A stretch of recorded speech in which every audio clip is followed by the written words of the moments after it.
This podcast is brought to you by the team at New Zealand Trucking Magazine. Remember to get your hands on the latest issue from your favourite retailer or subscribe now at nztrucking.co.nz.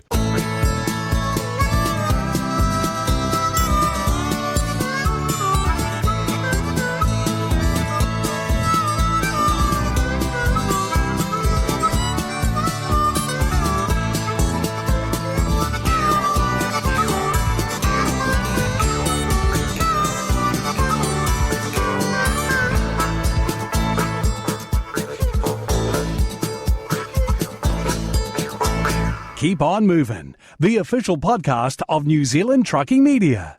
Here's Dave McCoy and Murray Lindsay. Well, here's the wonderful news.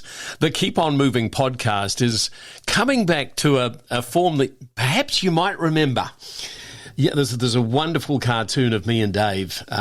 We're sitting on a truck, Dave, aren't we? We are, that's right, and it's still everywhere. It is everywhere. I love the cartoon. I know. Well, yeah, I don't know if they've quite got my glasses right, but I can cope. Anyway, well, Mum says it doesn't look anything like you. Believe it or not, we are rolling on with the numbers. And the Keep On Moving podcast, we've made it to episode 26. There's been a bit going on in between cups of tea, Dave. There's been a lot going on between cups and tea, but yep, there are cups of tea, but I've got one of my precious children back in its full format. Oh, wonderful. So we'll get into this. Let's have a chat about what's on the show this time round. I know that you, Gav and Carl have had a wonderful, we used to call it the moot. We're calling it the yarn now because it's, well, I think a moot's a wee bit precious. I think a yarn's more relaxed, isn't it? Well, the problem is too, Muzz, is that when you have a moot, you've got to have someone who mildly disagrees with your standpoint, and God, we struggle with that.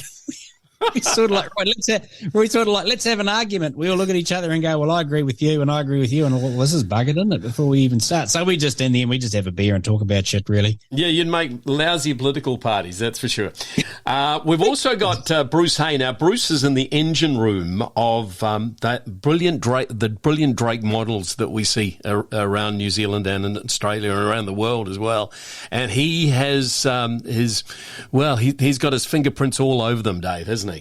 Oh, well, it's that thing that, how do these guys, someone like, how did you get that job, and it's just talk about a coming together of all the right things in the universe aligning at the right time and ends like such a neat bloke, like, an engineer, a die-cast collector, ends up at a trailer builders that decides to build die-cast models of their own trailers, and he's the man for the job. It's just like, he'll tell you straight up, talk about fall on your feet in the dream job. That interview is coming up. Daniel Louisy, tell me about him and Ashville Aggregates, Dave. Yeah, well, that's one of the great international sort of stardom stories in road transport. And I mean, the guy he's not from a transport background, but he's built a transport business originally as a tradie who couldn't get trucks when he needed them, so got into trucking and just kept going. And because he's a prolific social media guy, what he's done for exposing road transport and as they call them over there, lorries, which you'd have heard a lot in the last 6 weeks, months when you've been over there. Yeah, no.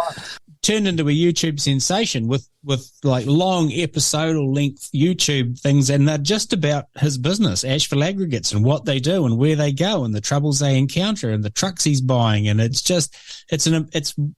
really neat. Once you get hooked, you're hooked. It's a great yarn, and he's a great guy. I'm looking forward to that chat. Also, let's get back to tin tacks and something more earthy. John Sansom joins us from New Zealand Trucking Association, and this is really interesting from the business side of the podcast and the collaborative project that New Zealand Trucking Association have headed up and built this portal for making the trudge through the compliance side of health and safety so much easier for small to medium businesses. Now, this is a really good tool. This is a don't switch off thing. This is a how to make just the plethora of stuff in front of you that you have to comply with focused into one point. And not only does it say, here's what you have to do and here's a bunch of resources to do it with, it goes the extra step and it says, start here, do this, fill this in, do that, do that, do that, do that. And it gives you a prescriptive journey through your compliance requirements. Of course, all aimed and intertwined into some form of industry sort of what are we looking for? That, you know, they're working in the background on the truck safe things. So, you know, an accreditation program that's going to come at some stage in the near future. There's a massive picture coming together here for these guys, and NRC collaborating with them, and HARMfree is part of it, and a really snazzy tool. All right, shall we get into this? Shall we fire this up, Dave? Shall we get back into action again? Hit the big air start button, Murray. We're into it. Welcome to Trucking Radio 24/7. My name's Gavin Myers, and Carl Kirkbeck's back from the United States of America. Goes out speaking American. Yeah, my name's David McCoy. I'm sitting here with some moonshine. I got me a fiddle and some rocks on the griddle. Life ain't nothing but a funny something. Thank God I'm a country. Hey, Carl. Hey, Carl. Yeah, g'day, guys. Oh, well, that's hardly in the mood of things, is it? We're not going to live this down for some time, are we? Well, we're hoping not. No, you're totally American now. Fully American. What brand are the boots that you're wearing today, Carl, in the office? Yeah, mate, the old Ariats, eh? And the matching jeans, mate. They're not old Ariats, Looking mate. sharp. They're brand new sharp. ones. Brand new, mate. Brand new. Yeah, we went shopping with the Tanners, and that was it. It was like, yeah. The old American Express got a hammering. Why you come over here wearing those Disney boots and shorts? We got to take you down to the shop and buy you some proper clothes. It was a bit like that, to be really honest. Straight out of the Peterbilt factory, straight round to the outfitters. Yeah. You can't be driving my trucks looking like that, boy. That was it. That was pretty much it. Yeah, how's it all going, team? All good? No, yes. Oh. Well, we've kept the fort Yeah. assembled while you've been away. Magical. Yes. Magical. It's been a missed month for the podcast. Yeah, well, Muzz has been Muzz in is America. away as He well. buggered off. No, Muzz is in the UK. Oh, in the UK. What did I say? Yeah, America. Oh, you know, Muzz is yeah. in the UK, so no one knew how to pull the levers on the big control room. And No, we just know how to produce magazines. We don't know about and podcasts. that's right. We can talk into the podcasting machine and produce the file, but from there, Yeah, no, that's it. It's wizardry. That's It's wizardry. wizardry. That's where the magic happens. Oh, is that But, what this is called? Podcasting machine. that's a roadcaster. Fancy. yeah, one of It those. shows you how much I know.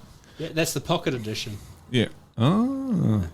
Hey, while we've been away, mate, there's been a couple of interesting covers produced. There's a bit of information there in front of us. Yeah, you missed a couple, eh? I know. Yeah. Yeah, I did. September, October. It's always cool when, like, a theme a story comes together from one sort of brewing in the background, like the newies have been brewing in the background for a while, and then all of a sudden the Glenn Stewart story arrives, and you go, oh man, this is such a cool, a 2-month theme for the cover story, like, you know, new into trucking A sort of from another industry. sort of symbiotic relationship. Yeah, but from completely different origins. Yeah, you know, yeah, like exactly. new into trucking, Yeah. loves trucks, all his life been around trucks, never did it, flew Yeah. a big aircraft instead, then came and fulfilled the dream of the boy, and then the multi-generational family trucking business, who both reach similar conclusions in terms of what you have to do to operate To trucks operate in trucks. 2023. Yep. You know, and with return to and with regards to the cultural aspects of it, and you know, and and all that real neat, great 2 yarns to get to go and talk to people. Yeah, Totally. Yeah. Definitely worth reading if you haven't. If you haven't caught the September issue, and you've got the October, definitely worth reading them back to back. If you read one, read the other. You really get the full picture of what we're saying about them. Yeah, that's exactly right. 2 completely different genres of work, 2 completely different genres of truck, Yep. 2 completely different arrivals into the industry, 2 incredibly similar conclusions. Yeah. Yeah, no, and the trucks themselves are stories in their own right. You know, I mean, that Matt Granite of the Newies on the logs and so on. I mean, that's something pretty damn special. You know, the way that was put together, and then you know you go to the 660 Scania, state of the art, absolutely the latest from the Mighty Swedes. Yeah, I mean, like you said, very very different, but incredibly similar stories. And yet the Granite was a great metaphor for the whole business approach too. Yeah. You know, the whole bloody strength of tradition, but new ways of looking at it. Totally. Blah, blah, blah, and something that can be handed on to the next generation in terms of hardware as well. I've already got the next generation lined up to hit the same targets as what the Granite does in terms of payload and that. Yep. The next generation is in Anthem, not the kids coming into the Both. Well, that's also true, actually. Absolutely. Absolutely. Like, if you've got Ian and Shelley as your mum and dad, you're only going to have one outlook on life, and that's and that's positive and respectful of everyone that's around you. Great couple, Ian and Shelley. So what else? What else was hiding in there? In September, we had the big blue TGX MAN. Yeah, Hayden Campbell's. Yeah. Ooh. Yep, from down south. Who has a track record of putting on incredibly good-looking MANs. Oh, yeah, absolutely. Yeah, but, I mean, TGX is the new generation MAN is such a neat-looking truck. Like, how you can do what it looks to be so little to a new model and present such a different truck in terms of looks and in terms of the interior. Well, it's not even comparable. Like, that is one of the great truck interiors at the moment. Yeah, and I mean what Hayden's done to it. I mean, it's a it's a bit of a celebration model for him. 6 years in the business and 5 units on the road, and he just wanted to celebrate that partnership with Penske, really. And yeah, I mean, he's gone all out, and we've got our opening photo of that. Taken by Vandy Photography on the night for Hayden, which Hayden kindly supplied to us for the magazine. Is just when you see it all lit up at night, it really comes alive. I mean, he's just done a fantastic job on that and speccing it and customizing it. The way he wanted it. It is a real celebratory unit. Yeah, and then the following month, what was? We basically, again, we stayed south. Stayed south and stayed with sort of a celebration theme with our top truck in the October issue, the Grey Ghost. Gerard Daldry's new 770S Scania. That's, I think, first broke cover. It was the TMC Trucking Industry Show last year. It was on the Scania stand, and it looks totally different now with, I mean, you just look at the work that's gone into that paint job. It's just...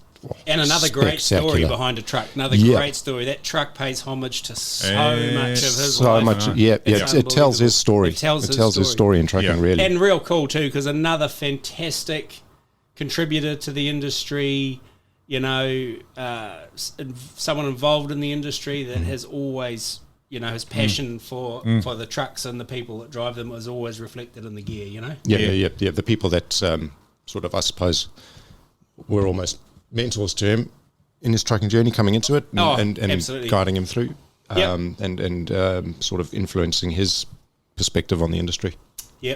Absolutely. Yeah. What else? October we've also got we got a nice story on young Josh Adamson, drives for J-Swap. He's our Driven to Succeed feature, our most recent Driven to Succeed feature. And he's just flown through the ranks there and really doing a great job there. That story written by Alison Veron, and she went for a ride with him in his new T909 to load up a couple of diggers and shift them around the Bay of Plenty a little bit. And it's a real nice yarn and another inspirational one for any younger people considering a career in truck driving, really. And it's a great you touched on that because it's a great story from that perspective, isn't it? Because all of us old grey-haired, bald, it's too easy to go, you look back and go, it was, back in our day, blah, blah, blah. But he's basically saying it's just as much fun, it's just as cool nowadays. It is what it is for me, and it's been great. Well, I mean, there's a quote in there that he said, old fellas ask me, why would you want to drive trucks? In 2023, like, why would you, I've been doing it for 30 years, I'm over it. And his response was, but at my age, I've got the same enthusiasm that you had for it 30 years ago. Yeah, that's right. That's amazing. That's exactly right. And it's really interesting too, because there's a whole sit on the couch and have a talk about this. We could go down a rabbit hole here. There's a rabbit hole here, there's a rabbit hole here, because you really easily fall back into those comments about days gone by, and there's a lot of it that I get. I sort of understand there was the freedom, there was this, and there are some aspects of it that I will defend to the core, like access for kids around the transport industry is something that's tragically failing us at the moment. But from the work point of view, you can talk to old line haul guys who we looked up to at the time and look on as legends because of the capacity of work that they were able to get through, and they will say now in their elderly years, what the hell was it all about? I worked the guts out. Like if it's almost like in some ways, yes, there are things that we don't do now that we should, but he's going to grow up in a much more regulated industry where he can have a life with his kids and he can have a life with his wife, and he can he can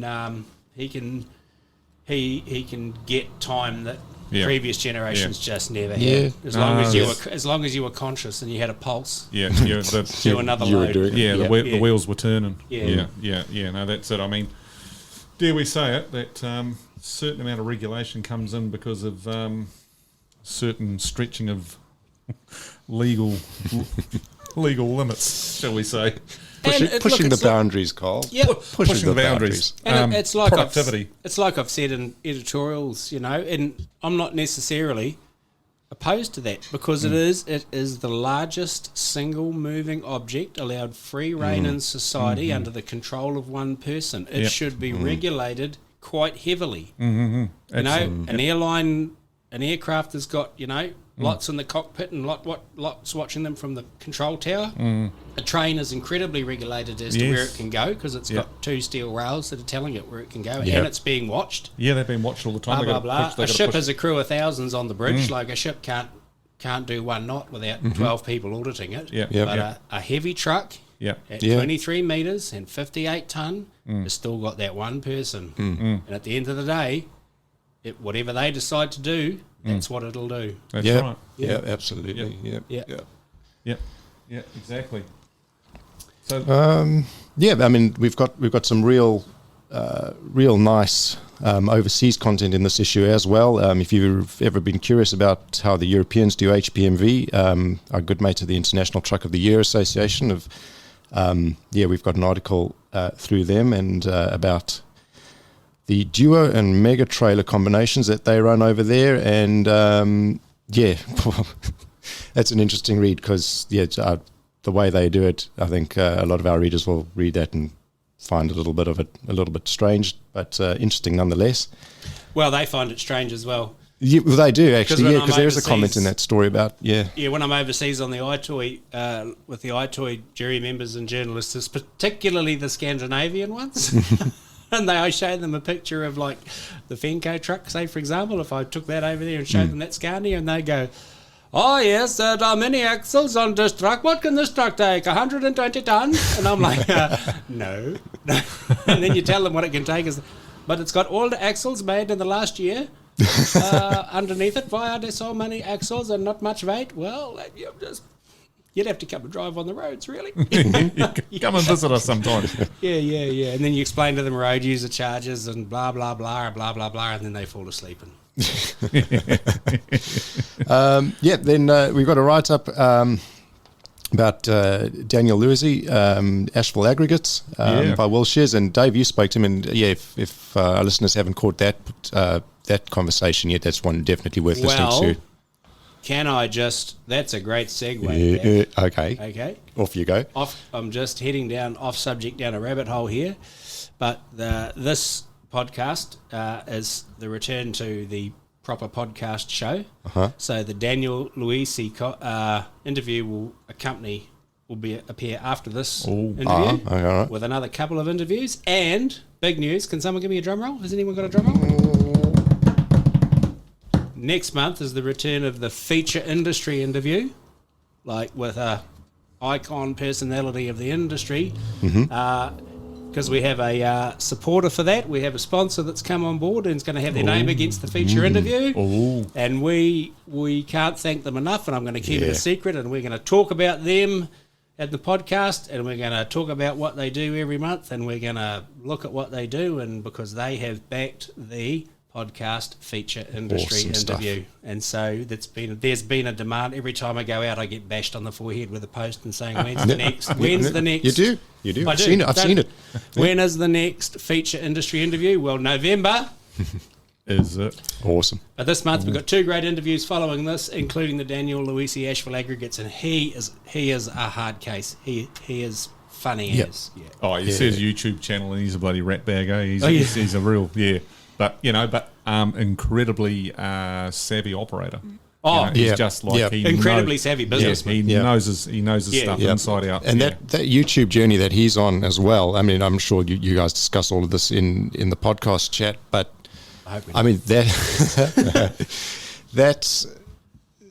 is really what the industry needs in 2023, I think, because that's, we need someone like him showing the raw guts of it in an entertaining and informative way, and sort of getting that interest, amongst the YouTube generation, if you want to call them that. Yeah.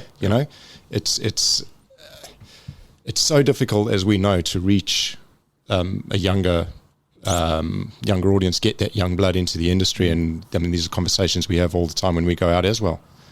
And I think he's doing a great job with that. It's funny, because like there you can find it out, like it's in your face whenever you go to YouTube looking at the trucking industry and so on. You see time and time again all the bad points, all the like, oh, I've had a shit day, this went wrong, that went wrong, this happened, and then there's the amount of guys that put up videos of all manner of accidents and so forth that have been captured on footage, and you're just like, for crying, what are you trying to portray here? You send the stuff public and out there for for public consumption. Is this the material you want the public to see? The image you want to portray of the This is why industry. we have the golden rule here of that. No, we don't do that. We don't do that. And if someone does through foul means or foul happen to get it down as quick as we can get it down. And you're absolutely right, Gab. There's a couple of LinkedIn posts coming up with me as well that, we have to tell the story of the industry. This is one thing that past CEO of Transporting New Zealand at Liggett had bang on. You've got to tell the story of the industry to the people who don't know the story, which in New Zealand is 99% of the public.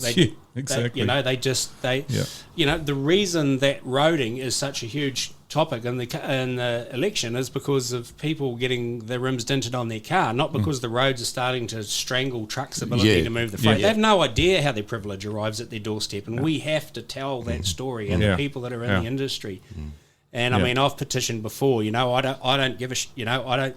If it's me and Gav and Carl, or if it's Colin and Hayden at Truck and Driver, and they turn up to tell your story, let them tell your story. Let them, and get that story out to the people that need to know. Exactly.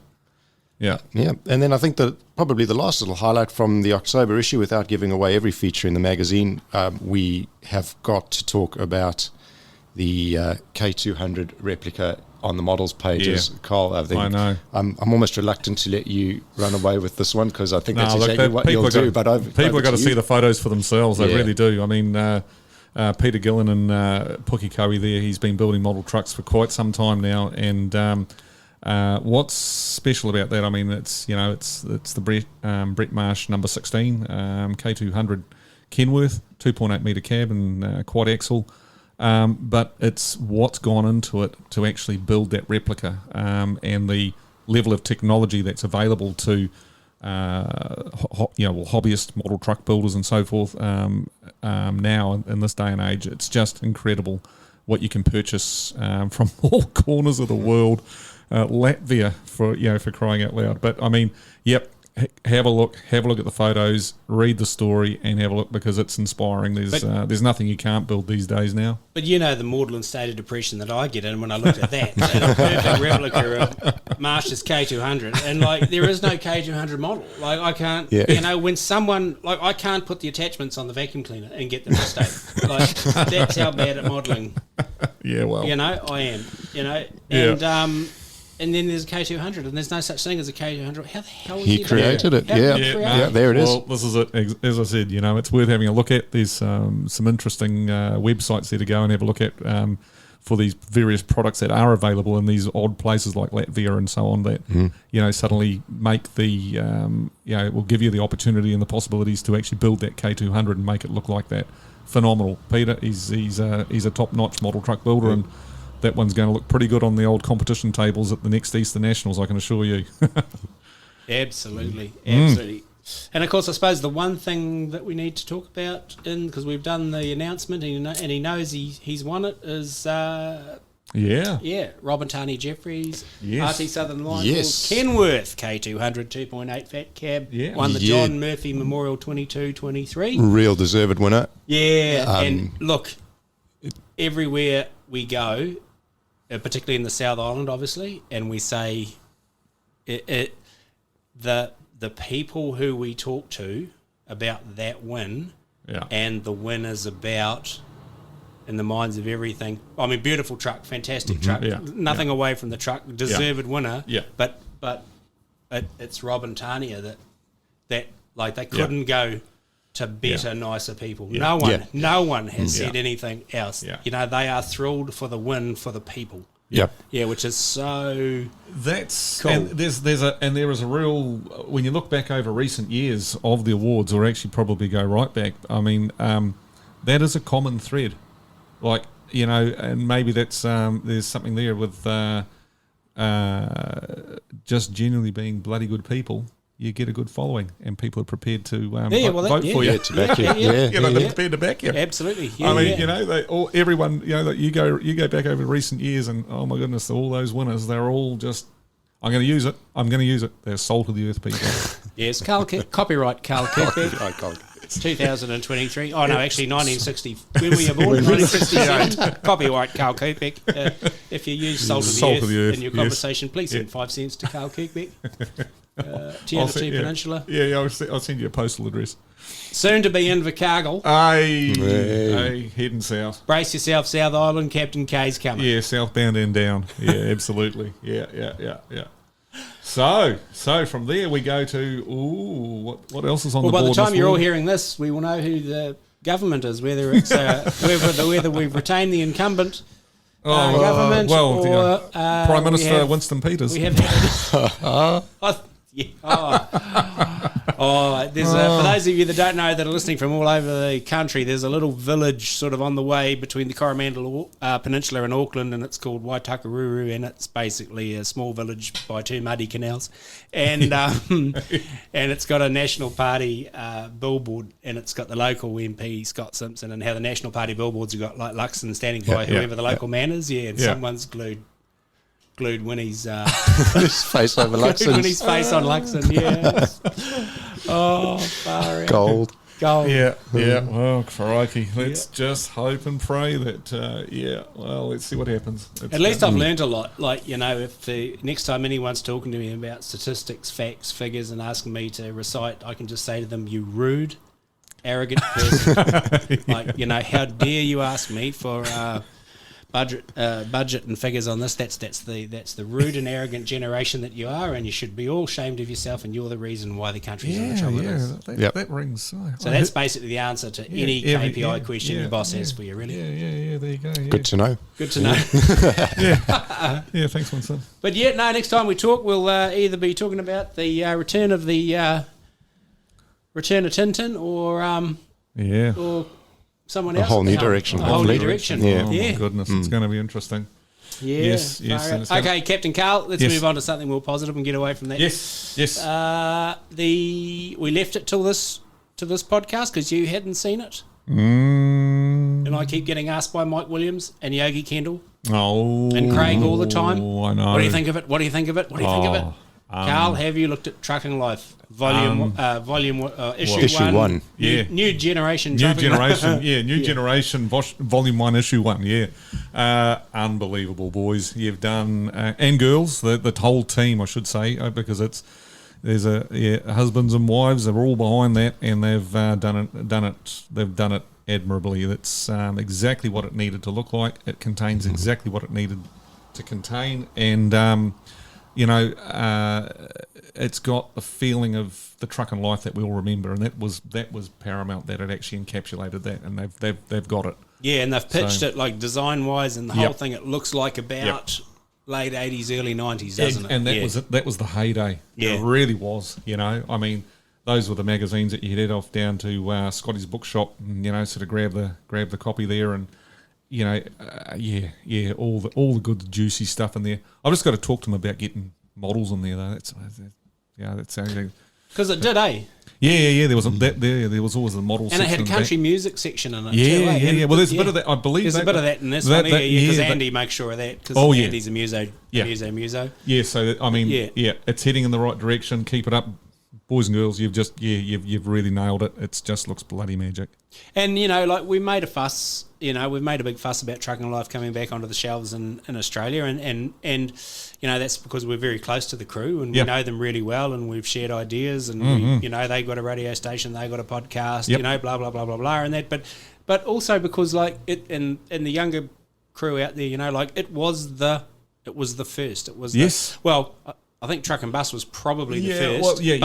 But Trucking Life was that first proper vocational magazine that made you go. Trucking Life was what spurred New Zealand Trucking Magazine. Yeah, that's right. That's what got Trev and John. Saying we want our own. Yeah, exactly. Yeah. I mean, the thing is that when you look at it was the crossover magazine. It was the magazine that everyone was looking for. Truck and Bus and Rigs and Road. Remember Rigs and Roads, the old newspaper style magazine that used to come. You're old. Yeah, I know. Newsprint magazine, but those were, like you say, vocational. They were absolutely, sort of road tests and specs and so on, manufacturers and lots of interviews and that sort of thing. Truck and Life was the one that went to the passion and and the people. It bridged that gap. It stepped over the line, and that's why I think. And it got antsy. Yeah, it got antsy. It got up people. When you think back to issue 2 of New Zealand Trucking Magazine, or issue 1, was it? Which was the one where they did the how to wind back your hub meter? Yeah. Issue 1, the hub, the hubometer, wind back. That was directly. That was trying to tap into the antsiness of Trucking Life. The Razorback and all the. Razorback getting blockades, right up the. Yeah. So no. Well done, team. Well done. Yeah. We look forward to the next one. And so many of the old contributors there. And there's more coming on the way from all accounts. Yeah, that's right. Old so, Diesel Dog. There's quite a few people who have woken from their slumber and picked up their pen and said, well, if you're going to produce this sort of thing. Yeah, we're in. Yeah, that's right. Yeah. So, all cred to them for taking the risk and having a go. I had Ollie and his family called him. Oh, yep. Yep, to the office. Hey. Turned up at the office. They called him. Yeah, called into the office. And had a bit of a visit and had a look at the, where it all happens. And and we're still buzzing over the big day in Hamilton when the industry just stopped in their tracks and went over to make a young fella's dream come true. So that was really cool. Yeah. No. Great family and. On the day, I mean, it doesn't surprise me that he's still buzzing, because on the day, I still, that's the memory I've got, is that he was just full of thanks the whole time, just everyone, it was just hugs and genuine thanks all the time. So, a good little man. Oh, he is a lovely little guy, Yeah, but there is some sad news, boys, this month. Sad office news. Some very sad office news. Oh, no. We are sad to say that as much as we tried and as much as we petitioned, and we went all out, Olive didn't win the New Zealand Office Dog of the Year 2023. Poor Olive. And she's collapsed and she's unconscious. She's still collapsed and unconscious. She can't cope. She can't cope. Can't cope with the loss. Goodness. No, she hasn't quite been herself since it was announced. But did she at least come second or third or something? I don't think they had a second or third. Yep. So, but second's still losing. Yeah. I ran into, when we were doing the Venco story, and we went to one of the loadout sites, and there was a staffy in the window, in the door of the office there, and the lady, and I said, staffy, and she, they're talking to the lady, and I said, have you entered him in the Office Dog of the Year competition, because it was still running, and she goes, no, I didn't hear about it, I told her all about it. She said, you've obviously got a dog to I said, yep. No, we've got a dog at the office. Yeah. And she goes, oh, cool. Oh, yeah. What sort of dog have you got? And I said, German short-haired pointer. And she went, she just looked at me like she just looked at me like someone had, and she goes, oh, how's that go for you? And I said, oh, quite exciting at times. Yeah, it gets quite lively. Yeah, especially the day she ate $650 worth of photo enlargements. That was, that was quite lively. Yeah, and she says, I've got a friend with one of those. She goes, I wouldn't even have it on my section. Oh, we've got to give Olive credit where credit's due. Yeah, Olive's a good dog. She's reached that age and stage now, though. She's matured enough now where when you get greeted by her, it's a gnashing smile. Yeah, that's right. Yeah. It's like she's that happy to see you. She smiles. And she's a great dog bell. Like when anyone's opened the door downstairs, all of Thames knows. Oh, yes. Yeah, exactly. Anyway, commiserations, Olive. Better luck next year. Yeah. We'll get you in there again next year. We'll see how we go. Competitions on the boil. Captain K, what have we got in your neck of the woods? Competitions on the boil. Well, hey, look, we've got Build a Model Truck again, sponsored by our good friends at Italeri, model truck kit sets. And it's open to the youngsters out there that want to have a go, and it's not about building a plastic model truck. This is about getting in and getting down with everything in the house that you can find, all the odd bits and pieces in the recycling bin, cardboard boxes, plastic bottle tops, you name it.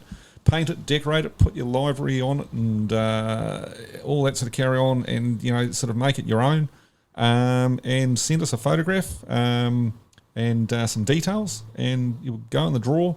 Look, honestly, last year we had a fantastic array of entries, and this year's shaping up the same. And so you've still got plenty of time. Monday, November the 6th is our cutoff, midday. So you've still got plenty of time. Get building, get it out there, and get it to us, and see how you go. If you want a Dave tip, put Seminole stripes on your truck, because Captain K, doesn't matter how good a job you make of your truck in real life, you'll go, hasn't got Seminole stripes. Well, hey, on that note though, we've got a guest. We have a guest. We have a guest judged. We don't do the judging. That's right. Yes. Right. So there's you're all safe. You're all safe. We have a guest, a non-biased, absolutely. A qualified judge. Very good. Fantastic.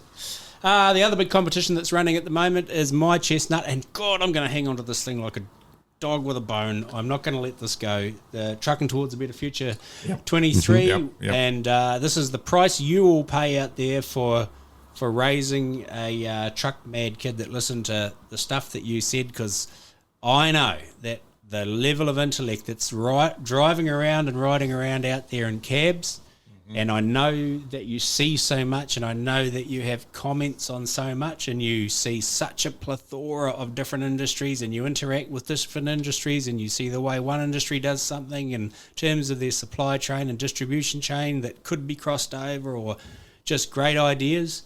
And we want those ideas, and there's a handsome financial recompense for it this year. If you go to the September issue, and September 23's got all the entry details. We have entries, and so I'm sure that there's no one who wouldn't appreciate a stipend of that level from their Christmas budget. Yeah, or actually, if you turned up at home and said to your wife or husband, "I've just won this," I'm sure that you would get brownie points. Yeah. And the other, you can actually look at the recent videos on our Facebook page as well, and you'll find a video there with all the details and links and so on for emailing in your entries as well. Yep.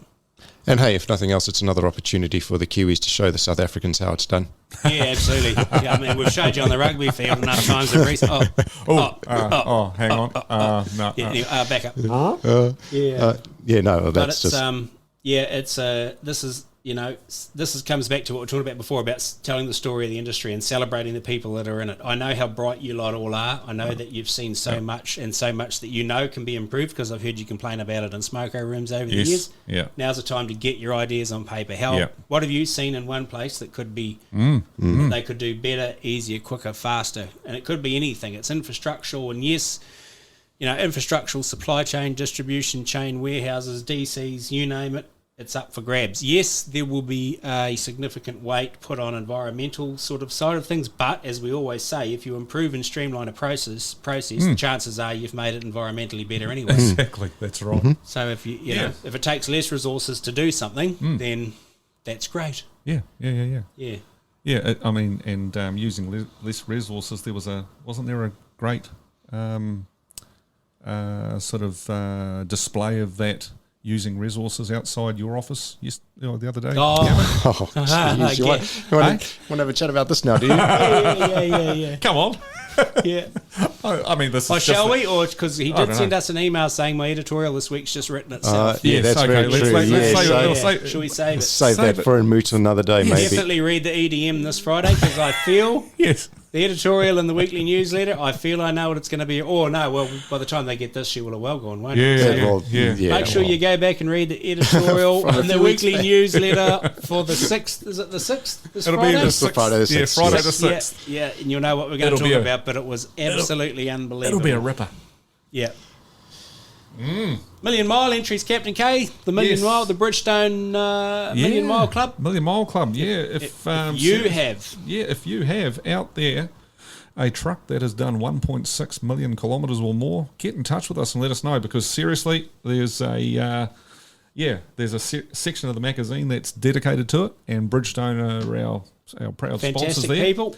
And there's a lovely cap and badge, beautiful embossed badge, actually. It's not just a little sticker, it's a badge to go on the truck to commemorate its achievements. So we've got a good selection coming up over the next couple of months and so on, but it's one of those things that we're always looking for them. And the amount of people that we run into at truck shows and so on, they say, oh yeah, no, I've got an old bloody XYZ and it's done bloody 2.9, and you go, oh, for crying out loud, why haven't you sent it in?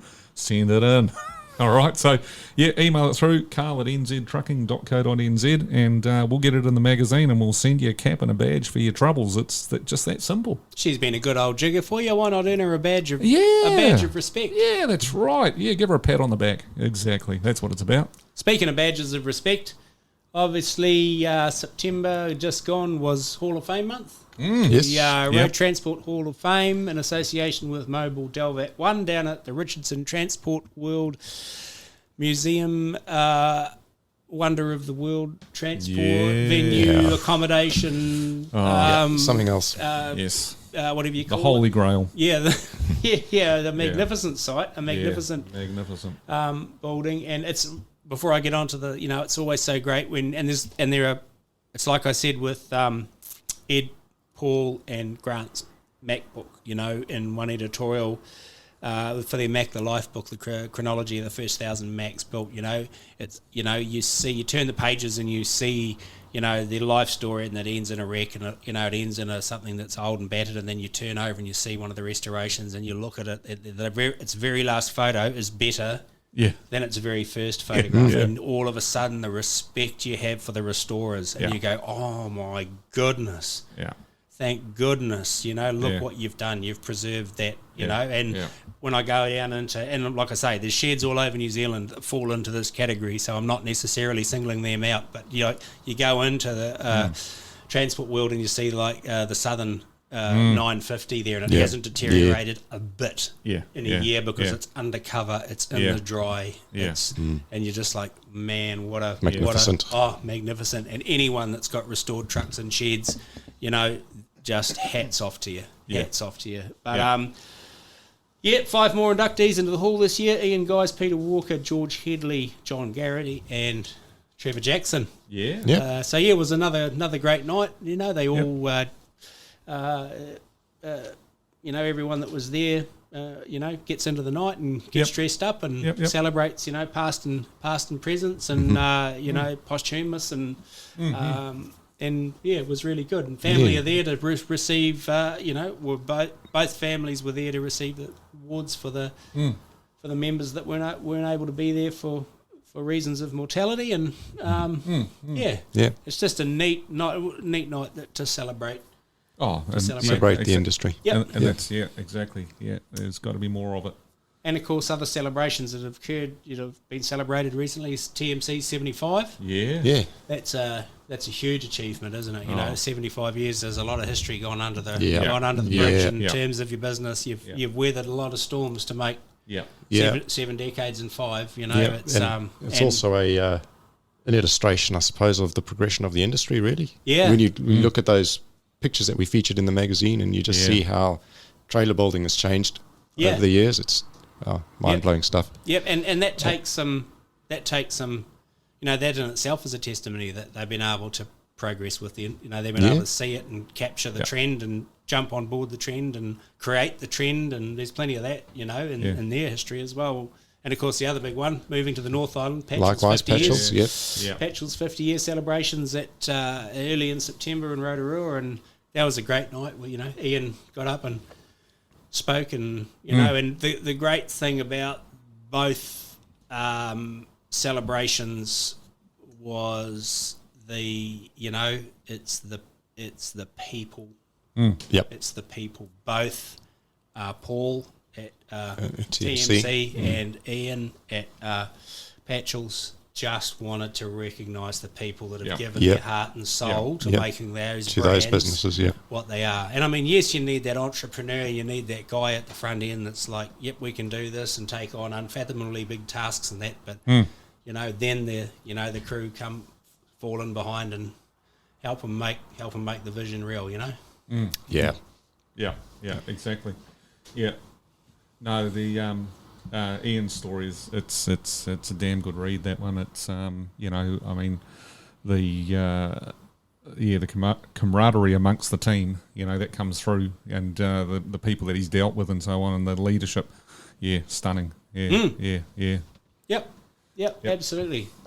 And at the end of the day, like, people, and either opening Pandora's box here or whatever, but like, people still respond best when they're led. Yeah, that's right. The people, yes, there's respect, and yes, there's dignity, and which those guys never not show, but they also lead people. There's a line in the sand. Here's my rules. This is where put your foot over that line. That's and you're beyond it. Blah, exactly. blah, blah, and so... and that's how you reach milestones like 50 and 75 that's how years. you reach 50 and 75 years. Exactly. Absolutely, 100%. Yeah. And other commemorations in a sort of a different sort of a way. We had a little sort of visit out at Model Barn the other Saturday. Oh, celebration of, That's a celebration in its own right. And, 100%. We've got basically John Lockley's T900 Kenworth and matching 6-axle B-train is being immortalised by Drake. Yep, and a joint venture between Kiwi Replicas and Drake Collectables. And very cool. What great segue there too, Captain K, because Bruce Hay is also interviewed by me after this chat about the inception and a rise of the Drake Collectables division of Drake Group. And that's a neat story, and he's a neat guy. He's a neat guy. Yeah, he's a real. He's a typical Aussie, and got a great sense of humour, and he really sort of regaled everybody on the day. And we had the Lockley machine there. It was a little late arriving, which it was, but it was nonetheless its appearance there, and everybody oohing and ahhing and having a look at it. But that'll be a good. And again, what a fantastic machine to do, because if there's two people that are, they wrote the book. John and Irene wrote the book on humility, and like they just shared the day with people and shared the truck with people, and but no, the Drake Collectables story, it's a great listen. Yep. Coming up after this, some stage in the podcast, talk about the right man in the right place at the right time. Yeah. No, it's been an interesting couple of months, that's for sure, team. That's really us. She's a 2-month stint. She's a 2-month young. Get those entries in to Build a Model Truck competition. Get those entries in to Trucking Towards a Better Future, and they can't be... Trucking Towards a Better Future's got a decent prize pot, so they can't be slapdash entries. You can't make the roads better. Yeah. The answer to that is yes. Yes. Yeah. But then it gets screwed up and put in the bin. Yeah. I want to tap into that brain pool that I know's out there, and now's your chance to do your thing. Do your thing. And million mile. Oh, absolutely. Yeah, keep those coming. Like, I mean, if you know of anyone out there with a truck that's done the 1,000,000 miles, get them in, because we'll get them in there. We'll immortalise them in the magazine, and we'll send a cap and a badge your way, just like that. Captain K, we're going to ask you one question. So Captain K's travels and meanderings around America will appear in the magazine over the next few months. Yes. So I hope you did something worthwhile. No. We've got a few. We got. Yeah, we did a bit. We did a wee bit. Yeah. I mean, in the what was it? Our October magazine. We've got Randy in there, haven't we? Randy Roth. Yep. Yeah, in the JDA, yes. JDA. So that's our first little sort of step into it. So you'll read about Randy Roth and his. I think we actually talked about him in the last podcast. Yes, we did. Yeah. But anyway, that's actually written in there. A couple of photographs there for you all to have a look at. Mighty glider kit Peterbilt. So yes. So what's the question? We will talk more about Carl's American meanderings over the next couple of months. But this month's question is, if you could bring one truck home with you in your suitcase, what would it have been? Oh, look, I go back to it again. I mentioned in the last podcast, it was that W model. The Hawk Oil Company, 6x4 rigid with a 6-wheeler or 3-axle pull trailer. As it used to hover around California and so on, delivering motor oils into like factories and bulk oil. And that truck is just. We found out a bit more about it while we're over there, and what was really cool was actually on the truck show day, or days, the 2 days, they got the trucks out of the museum, so we're actually able to get photographs of them outside and actually got some video footage of it actually driving around. I did my best to get behind the wheel. I did try. But they're like, oh no, sorry, we can't let you drive that one. But it is just, I don't know, there's something about that truck, it just captures what we all love about the American truck scene that we grew up with, and the books that we look back at, and the photographs that we talk about, and it's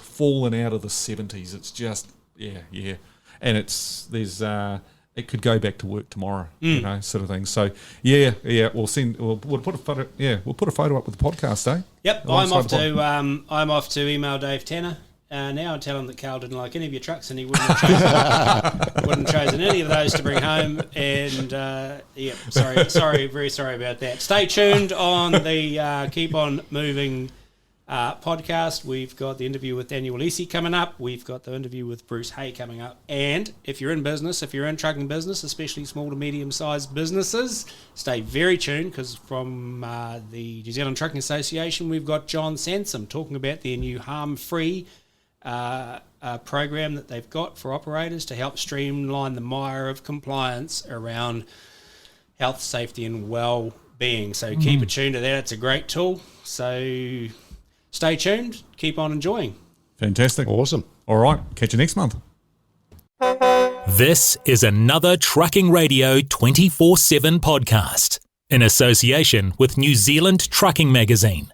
Hi, I'm Dave McCoy, New Zealand Trucking Media Keep On Moving podcast, Trucking Radio 24/7, and we're at the Model Barn in Oronga on the Hauraki Plains of New Zealand, and it's a big day at the Model Barn. It has been people everywhere. There's been gold Kenworths everywhere.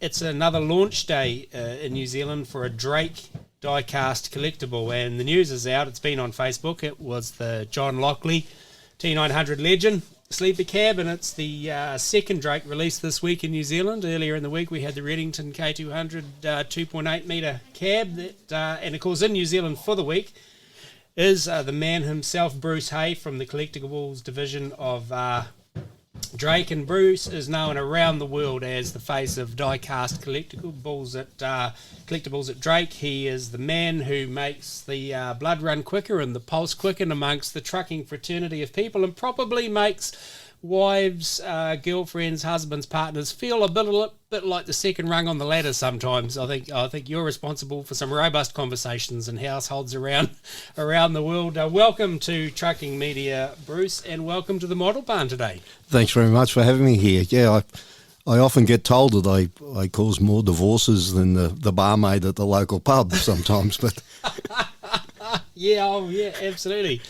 But okay, so if we go back, let's go back to 1958. We've got a mechanical and electrical engineer, Colin Drake, that started Drake Trailers in Australia, and in the succeeding 65 years, they've become a household name, particularly in Australasian transport heavy haulage circles for the product. But in 2009, I think it was, the idea came for a collectibles die-cast division as a result of pressure from enthusiasts and customers, as I understand. yeah, look, we had a lot of heavy haulage customers that collected die-cast and bits and pieces, but you could never get anything that was proper Australian. You had to get a US version or a European version or something, and many of them said that, a Drake model would be really great. And at that stage, I was a special projects manager at Drake and a die-cast collector.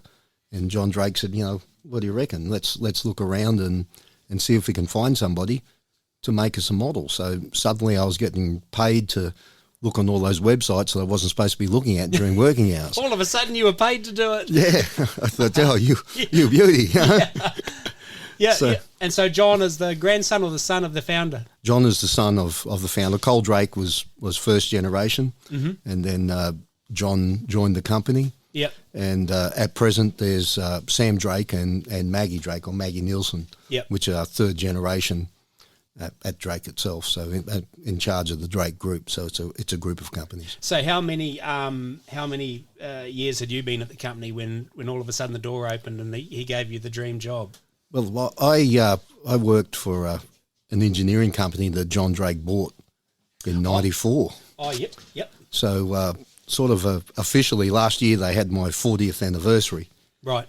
For Drake, but it was a bit of a paperwork sort of thing. Yeah. So, John Drake's been my boss since '94, and I managed the company that he owned, and then he moved that on, and I moved into Drake about 2006, but I'm sort of a fitter welder by trade, and I guess I pulled my first Drake trailer apart for repairs about 88, 89, so lost a lot of skin on them over those years. Yeah, absolutely. So in today, your days of doing the special projects work for the heavy trailers, are you totally committed to the collectibles division? Yeah, look, about 2010, 2011, I headed up the collectibles division.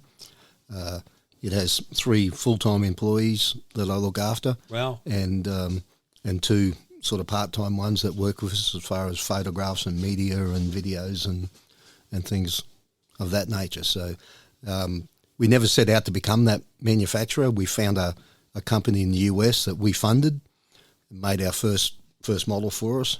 But then when the second one was coming along, there was a few gaps started to appear, and they were having a bit of financial problems, which was the go in the US around that time. So John said to me, hey, you better get your paperwork in order and head over to Asia there where our tooling is and see if we can sort that out. And that's how it sort of evolved. From there, I put together a business plan, and if you'd have told me all these years later that, we'd have the most popular truck model in the world with a cabinet full of awards and recognition for quality product, and I'd be sitting at a desk in New Zealand talking about it, I wouldn't have believed you, Absolutely, and that sort of leads me on to my next question. It's like the very first model was what? The first original model was? The very first one was a Kenworth T908. Yep. And the Drake 100-tonner, the 4x8 trailer with the 2x8 dolly. Yep, which is I've got that one. That's what with the Drake writing on the door. Yep. Yeah. Okay, sweet. So and you've just answered the question really, but like when that first appeared, you couldn't have possibly thought of where it would take you. No, because it's taken you around the world, hasn't it? It has, yeah. Yeah. I'm probably very fortunate like that. They say if you enjoy what you do, you never work a day in your life. Tell me about that. I know that story. Yeah. Yeah, and I enjoy what I do. So. Yep, and of course you, like you said, you were a collector yourself, and you were the special projects guy. So you were talk about the right man in the right place at the right time. Yeah, I guess when you look at it, people often say to me, "How did this come about? How do you do all this?" And I think, well, I'm a die-cast collector, so that's got that covered. I've built, repaired, fixed these trailers of AutoCAD, so that's the design and the technical side of it. And John Drake sent me off to a diploma in business management with a bit of marketing, so that three pieces come together. So when I looked at this to set the business plan together, I thought, well, what do we need here? What would I like to have as a die-cast collector? This is what I want. As Drake trailers, producing a model for an OEM, this is what I'd like. And then on the other side of that, the people we make models for, what do they want to get out of it? That's why we do things a lot differently to most other companies throughout the world. When we release a model, we like to engage the owner of the truck, because the owners of these trucks to the collector of that product, that's a bit like Craig Lowndes or Van Gisbergen or someone who collects V8 supercars. Yes, 100%. And so they like to hear the background, the stories behind it, what you can carry on this as a load. Like with a V8 supercar, they want to know the horsepower and how quick it can go. They want to know how much weight you can put on the back of this trailer and do it. Yes. And what also makes Drake very unique is we're the only OEM, original equipment manufacturer in the world, that make our own die-cast. Nobody else does. So that leads me to the question, and he must be quite visionary, because like you could have run a big trailer building workshop or a whatever it is, like you did, and people could come in the door and say, "Oh, you should build a model of this. You should build a, I'd love a model of this," and blah blah blah. But was it John Drake that said, "Yeah, okay, let's do that. Let's the visionary moment. Let's give this a go and see where it leads." Yeah, look, we sort of had a few discussions, and then he went overseas to Bahamas, the machinery show, right? And he could see over there that there was other trailer models and bits and pieces and that, and he thought, this is probably it. And we come back and we had a discussion. He said, "What do you think?" And I said, "Yeah, I reckon we could do something here. Let's give it a go." We always sort of thought, it'd be great if it took off, and ended up sort of being what it is, yeah. or something like what it was. Yeah. We never imagined it would become such the monster. I guess that it has become monster in a good way. Yeah, well, that's interesting you say that, because let's look at it from my perspective. Like, let's look at it from the outside truck foaming enthusiast propeller head, right? When was the decision made? At what point did you make the decision? Because when you see your first one, and when you it's really interesting, because there's kids growing up now who only ever grow up with Drake models in their life. They'll be there, but for us in our age group, who came from nothing to plastic models that you assemble yourself, to the very first sort of inklings of die cast or cast iron little models and that, but then it's that whole thing of I suppose Drake models for me is very much like a Hill Street Blues moment on television. Like, it changed the bar for acting. When Hill Street Blues come along, it was a completely different cop show, like nothing else that had ever been before. When Drake models turned up, you looked at it and you were like, good God, look at the detail. Look at the thing. It's like a miniature T908 Kenworth. Like, it's perfect, And so when was the decision made to say, if we're going to do this, let's make it the most, let's not just do a rough representation of something. Let's make this thing as good as you can possibly get it in that scale? It sort of virtually come from the beginning. We looked at what our options were, what our scales were. So 150 scale is the construction, mining, crane scale throughout the world. We build low loaders, that fits on there. So, Drake low loaders is renowned throughout the world as a quality product. And if you're going to promote a quality product, you'd like to do that with a quality item. Yeah. To reflect that. So that was why we sort of set the benchmark fairly high. We set out just to make a trailer, to put it with a truck, but then there was no Aussie trucks out there. So that's how the approach towards Kenworth come around. And next thing we were making truck models and sell them to Kenworth. Yeah. And we sort of did that. We looked at it, and once again, what would you like to see? What does he want to see?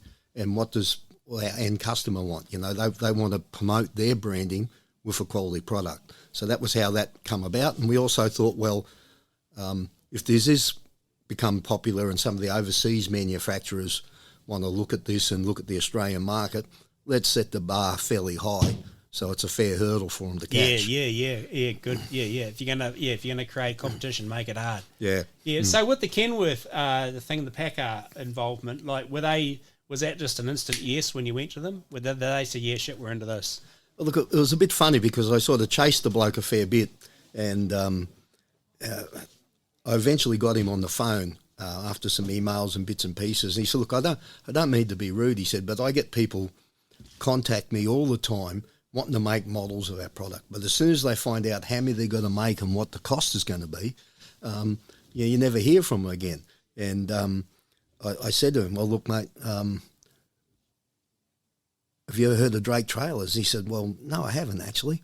And I said, okay. I said, have you got a Kenworth calendar on your wall? And he said, yeah. I said, look at March, May, November, December.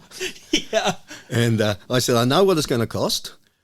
I'm prepared to pay this. I want a commitment from you, from an agreement, and you know, you'll stock them in the stores. And he says, you're serious, aren't you? I said, yeah, at the moment you're wasting my time. Oh, great answer. Oh, I love it. And he said to me, I'll ring you back in 10 minutes. And he rang me back and he said, look, I'm so sorry, but we do get all these people and we're busy and it's just a time waste. Yeah, let's talk about this. And that was about 2008, 2009. And yeah. So do you ever talk to that guy now this far down the journey and say, remember that? And now look. Yeah, look, he retired not so long back. But we often joked about it. Yeah. And I often say to him, oh, look, and you nearly let this opportunity slip through your fingers. Stop reminding me about that. But they're really good and supportive, Kenworth, in Melbourne. Oh, yeah. I've got a good team I work with there. The marketing bloke's good. The engineering bloke is good. And well, the thing is, you've got cred on the street now, yeah, isn't it? Like when you turn up and say we want to do this, they're like, yeah, we're all ears, yeah, isn't it? You know, it's like a guy that buys 100 real ones, isn't it? When he, it's a difference from when he wants to buy the 101st one to when he wants to buy the very first one, isn't it? Yeah. Interesting. If we turn 180 degrees and look at it back the other way, because so far we've looked from Drake heavy haulage trailers out into the models. Has there been any sort of measurable, probably hard to do, like measurable? When Drake looked back in has the models had any sort of direct influence on the brand, the reputation, the marketing? Has the models been a fantastic marketing tool for the real trailers? Look, it has been. Because it is such a high quality, when you gift that to someone, whether we give it to one of our customers or our customers that we do models for give it to their customers, it's of such a level of quality that it stays on a desk. It stays in an office, in a foyer. It doesn't go home to the sandpit. Yeah. So when it's presented there, it's got everybody's names on it and all the rest of it. And amongst, I suppose, some of the Drake customers, it's a bit of a thing that you haven't made it in the heavy haulage game till Bruce has made you a model. When there's a die-cast model of your truck, then come and see me, you know. Yeah. There's a bit of banter about a few of them. Yeah. And look, I've heard of a few occasions where the salesman will ring me up and he say, hey, listen, I got such and such here, and he's about ready to sign an order, but you know what would get him across the line? And I said, yeah, okay. Yeah, we can do that for him. We can do that for him, yeah. So John and I are in Lockley and now in an exclusive club of, yep, you can come in the door because you've got a Drake model in your truck. Yeah. It's a bit like if you haven't got a model of your truck made, you're just a moped driver amongst the Harley loads, you know. That's crack up. And how far, like, they go to all corners of the world? There's Drake models on shelves from bloody Canada to Greenland to South Africa to... Yeah. I know there's plenty in New Zealand. Look, a funny story. John Drake, like the current MD, was in Canada and he went to a trailer manufacturer because they were looking at a special purpose trailer product. Yep. And when he walked into the meeting room and all the rest of it, at the end on the buffet was a Drake model. Far out. I've heard all sorts of stories That's about that. One of our other customers was in France. Yep. On a bus. Yep. And there was a bloke next to him with a kid, and they had a product, and he was looking at it, and he looked like that, and they opened it up, and it was his model. His model from Brisbane. And he was in France on holidays. Hey, did he offer to autograph the box? Some of them a bit like that. That must be make you quite chuffed when that happens. Well, it is. They ring you up and say, hey, you won't believe this. And look, some of them, like 25%, 30% of what we make never comes to Australia. It goes straight from the factory to Europe, US, stays in Asia. Obviously, we ship into here, into New Zealand, and also a little bit into Japan and a few other areas. Yep. But our distributor in sort of Asia looks after Thailand and a few of those other areas. So drakes are to be found far and wide. It's a bit it's interesting. Like I'll go to Europe every year for the toy fair, apart from the couple of years of COVID, and or our distributor. We've got a large distributor in Holland, WSI Models. Yep. And last year I went over there for their big truck show they have down there, and I was on their stand talking to people and all the rest of it. And like a funny story which happens a few times is I'll be talking to someone and they might have a Membry Transport shirt on, and they're talking about, I love Membry Transport, the models, the colours and all the rest of it. And a few times I've gone, just hang on a minute, and I've handed them my phone. And he goes, what is it? I said, it's for you. And he says, who is it? I said, it's Craig Membry. Wants to say hello. Far out. Yeah. And their hands shake. You know, suddenly that person is there talking to them. I've done that with Craig Membry or Warwick Doolan or old mate of mine, Yogi from Kendall Trucking. Done that a couple of times. Yeah. The look on some kid's face when he's talking to Yogi. You know, that's and real I can imagine how the other end's talking to the kid when it's Yogi. You know, like far out. You get excited when he rings you when you're 57. Yeah. So, is there any? So, obviously, you talked about the WSI and the distributorships, and that there's collaboration goes on between certain model. Yes, model with WSI, they take our products into Europe. They look after that. We bring their products into Australia. They've got a lot of cranes, so we do a lot of cranes, and some Volvos, some Euro trucks we do, and we also do some models together. We've made models for Mammut with their truck, our trailer, and a few others which are coming in the future. Yep. But, so is the plan forward looking? What I mean by that is like the interesting thing with Drake is it started with a trailer and then you added a truck, which is pretty much started. Yep. Is there any thoughts? Has there been any discussion about, say, like going back, doing like a heritage trailer and then doing like a W model or going back into like a 60s model and then a 50, the company's long history. It's got a lot of history. Like, has there been any thoughts of going backwards in time with the models, or is it all forward facing? Excuse me. Look, it's at present it's a bit forward facing. We've got license agreements in place, obviously with Drake, with Box Loader, Ophi, Packer, Mack, Volvo, Freighter, Maxi Cube, Lusty MX, Hamlex, White, ASMAB for other trailers. So we're sort of focused mainly going forward in the market. But however, with our Mack license, we do have a range of old trucks in there as well. We have made the first release of the Bicentennial Superliners. Yeah, that's right. The 88 trucks, which won Best Diecast Model of the Year in 2021 throughout the world.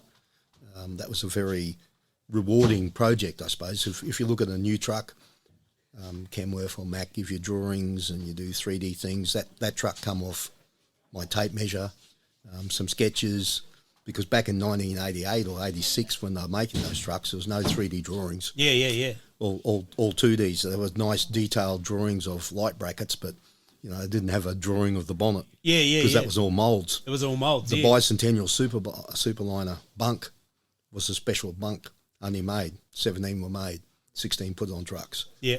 And then after that, the tooling, the moulds were destroyed. So I'd get on the plane going to factory with a cardboard template folded up in my to get the shape, you know. So that's awesome. That was good there. But we might slip back a little bit. We've dumbed down a little bit of our tooling to make an old style. If you look at the swing wings come about in about 69. Yep. And they were basically 3-axle, open deck sort of things, no tie carriers. They had a big bulky gooseneck on them, so we've dumbed them back a little bit to make sort of a period trailer a couple of times. Yep. But look, you never know what will come forward in the future. No, you never know. I mean, the history's the limit, forward and back, isn't it? Yeah. Look, it's been fantastic talking to you. In closing, are there any tidbits or watch the spaces you can save your money because there's something big just around the corner you can share with the listeners without sharing too much with the listeners? Excuse me. We've always got something good and exciting coming. Yep. We've got some new tooling in development with the SAR Legend. Yep. An OFE cattle crate. We own OFEs in the 80s and 90s. Yep. Cattle crates. Yep. So that's a good addition to our fleet. Yep. Especially for like behind the bicentennial trucks. Yeah. You know. And with the bicentennials also, we've got the Series 1, Series 2 superliners, day cab, sleeper cab, flat top, and all the rest. So all that'll come.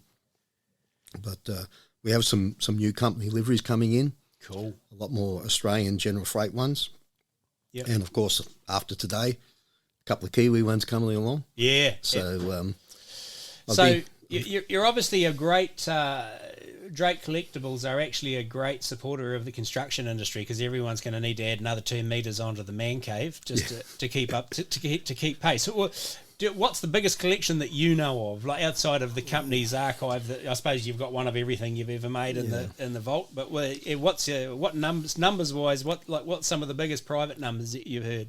Well, there's a few people out there who are on the trail. They want one of everything at least that we've produced. Pre-ordered. If you produce it, send me one. Yeah. They'll hunt them down.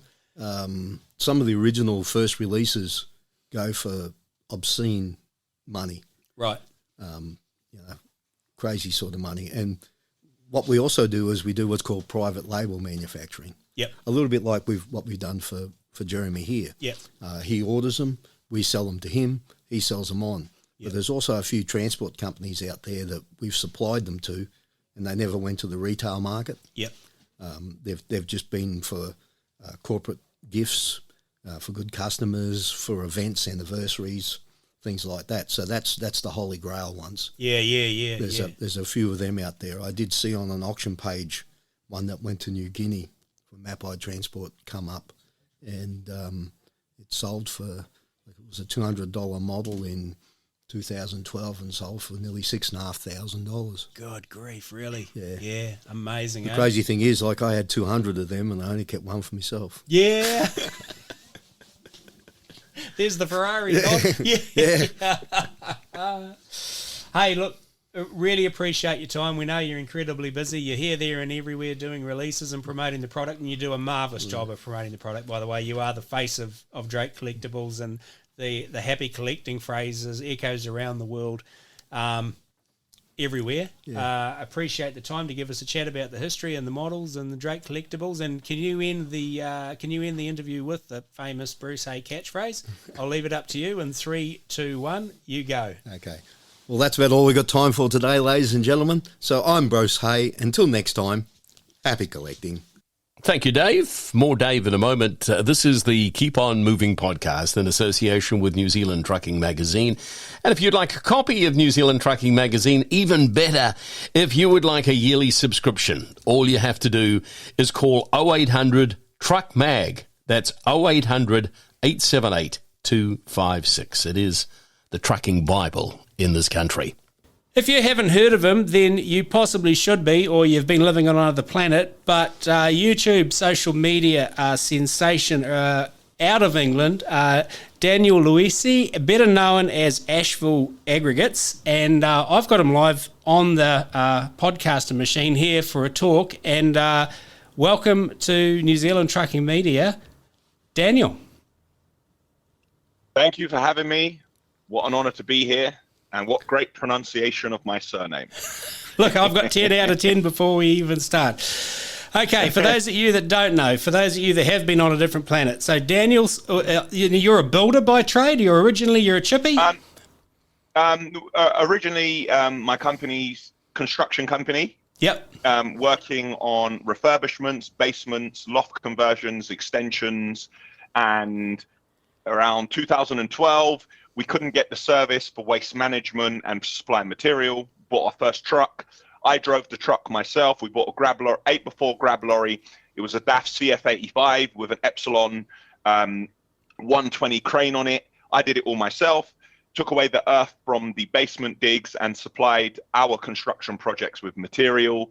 Went from strength to strength, as in we didn't get any basement digs for 2 years, but that forced me to go out to people who I used to tender against.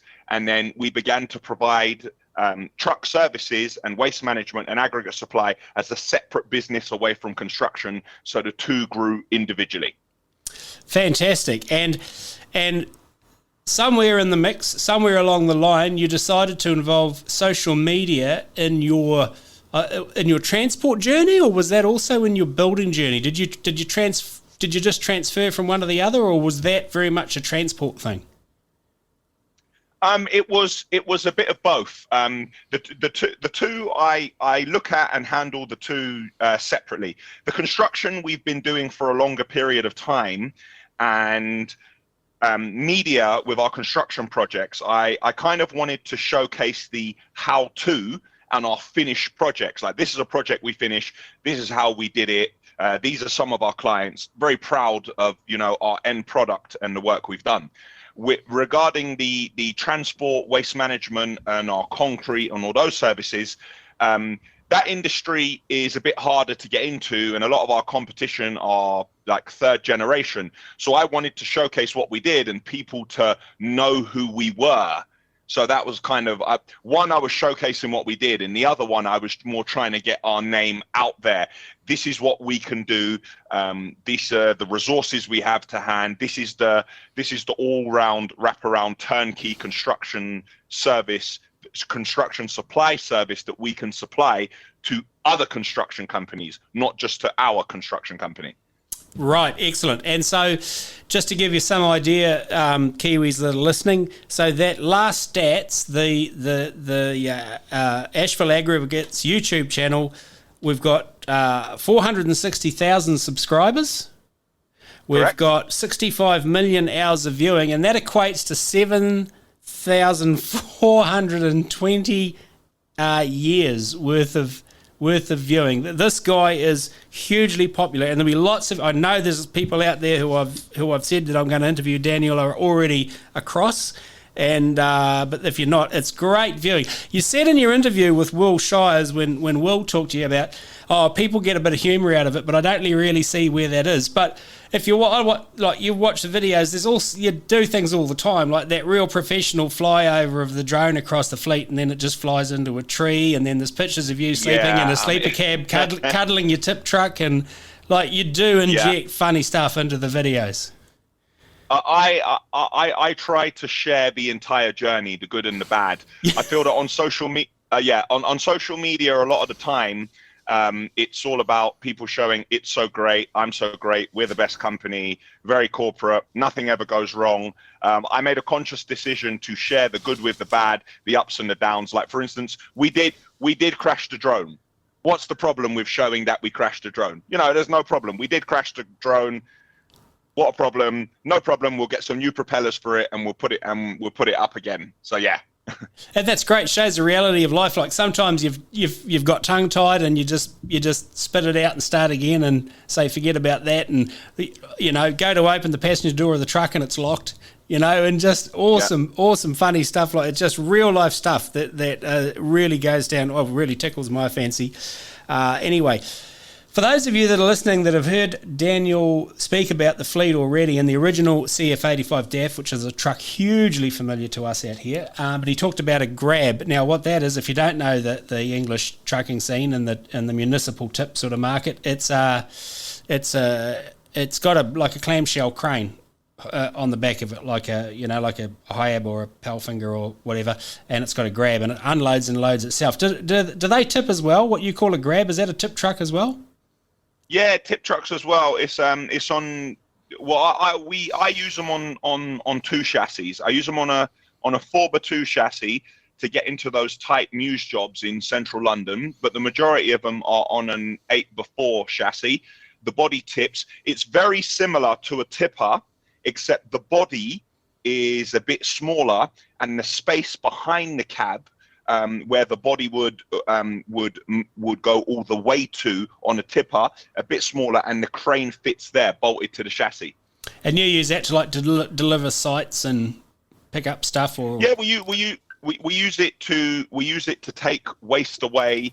We use it to supply material, and I try to find multiple uses for it. So I have fitted quick hitches on mine as well. So I often put bulk bags of material in the back, and the lads will put the bucket in the back. They hold, two hydraulic quick hitches, take it off, and then attach a hook, and then deliver bags as well. So some people have an attachment what they can put on it, so they can deliver pallets of breeze blocks as well. So they're very versatile bits of kit. Yep. So as we sit here in 2023, what's the makeup of the fleet? What's the size of the fleet? How's that put you on the spot? Okay, the fleet is currently of trucks is 31, and I have another 4 tipper trucks on the way. So the latest one I bought was a brand new 8x4 Volvo.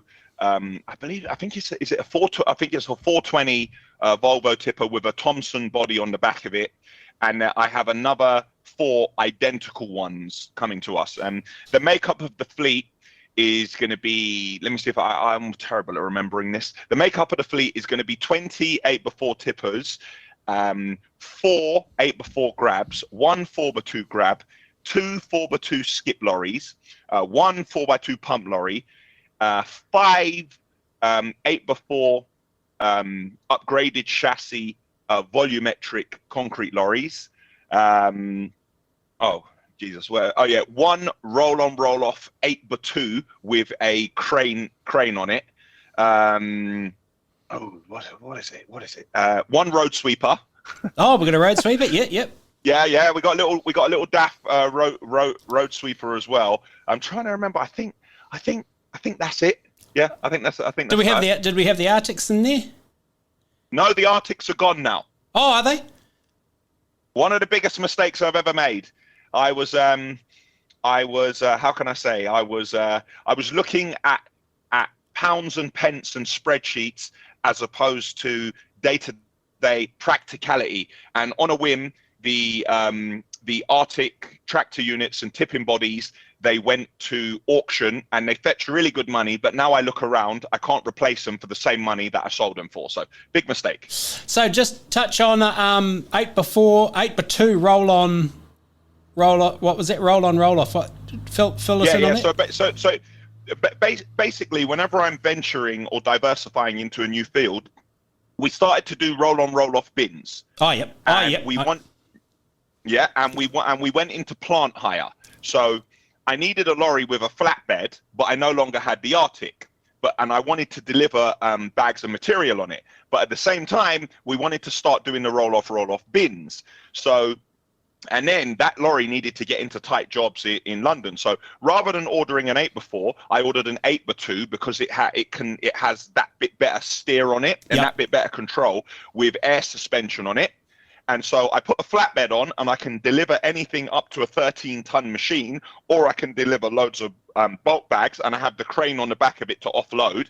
I can also provide people with haulage to deliver their dumpers. And, the lorry runs around all day delivering formwork, collecting pipes, Or I can drop the flatbed off it, and then I can just hook a bin or a container onto the back of it. Again, I can get about 13 and a half, 14 ton on the back of it. So it's a very versatile lorry that runs around all day doing bits. Right. So your 8-wheeler truck and your GCM in England is what can you put on? What's your GCM for that truck? Like, what can it gross at? On that one can gross at 32 ton.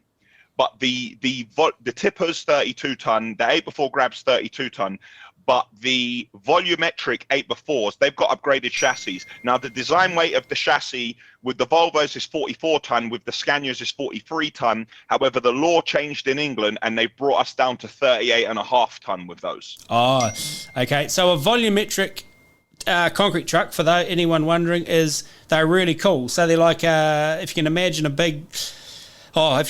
like something that looks like a giant fert spreader, but it's got multiple bays, and you put the water and the aggregate and the builders mix in the cement, and it mixes it on site by demand.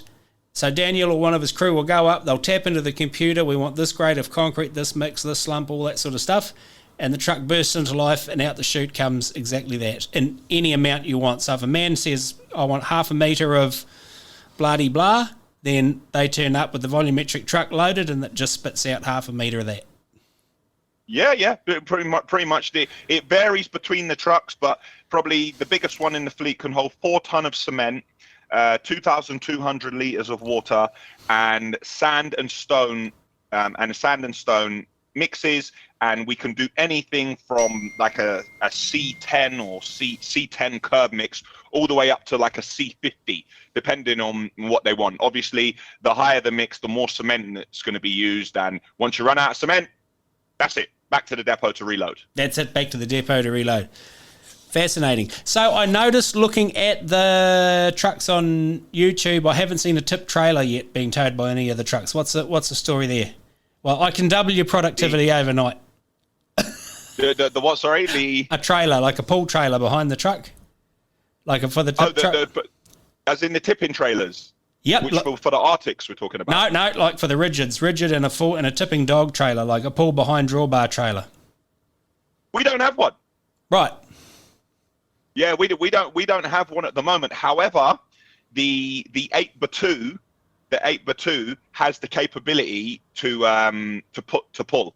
I spec'd it new from Scania with the capability to attach and pull a trailer behind. And normally, when I spec an 8x4, the ones that come out of Scania before, they were a 410. However, that 8x2 is a 450. Right. So it's got that extra bit of grunt in it. Right. Excellent. And so talking about models and makes, like, is there a preference? Do we have a preference here for the listeners? Those that watch you will know, but those that are about to. I started with DAF, and I'm now Volvo or Scania. Right. And the reason for that being? Right. I find if the truck was based on the road, just on the road, and we didn't have to go out of rough sites and landfills, and it wasn't rough work, I would say you can pretty much use any truck on the road. But once you start to go into rough construction sites and tipping, I just feel like the Volvos and Scanias are that bit more robust.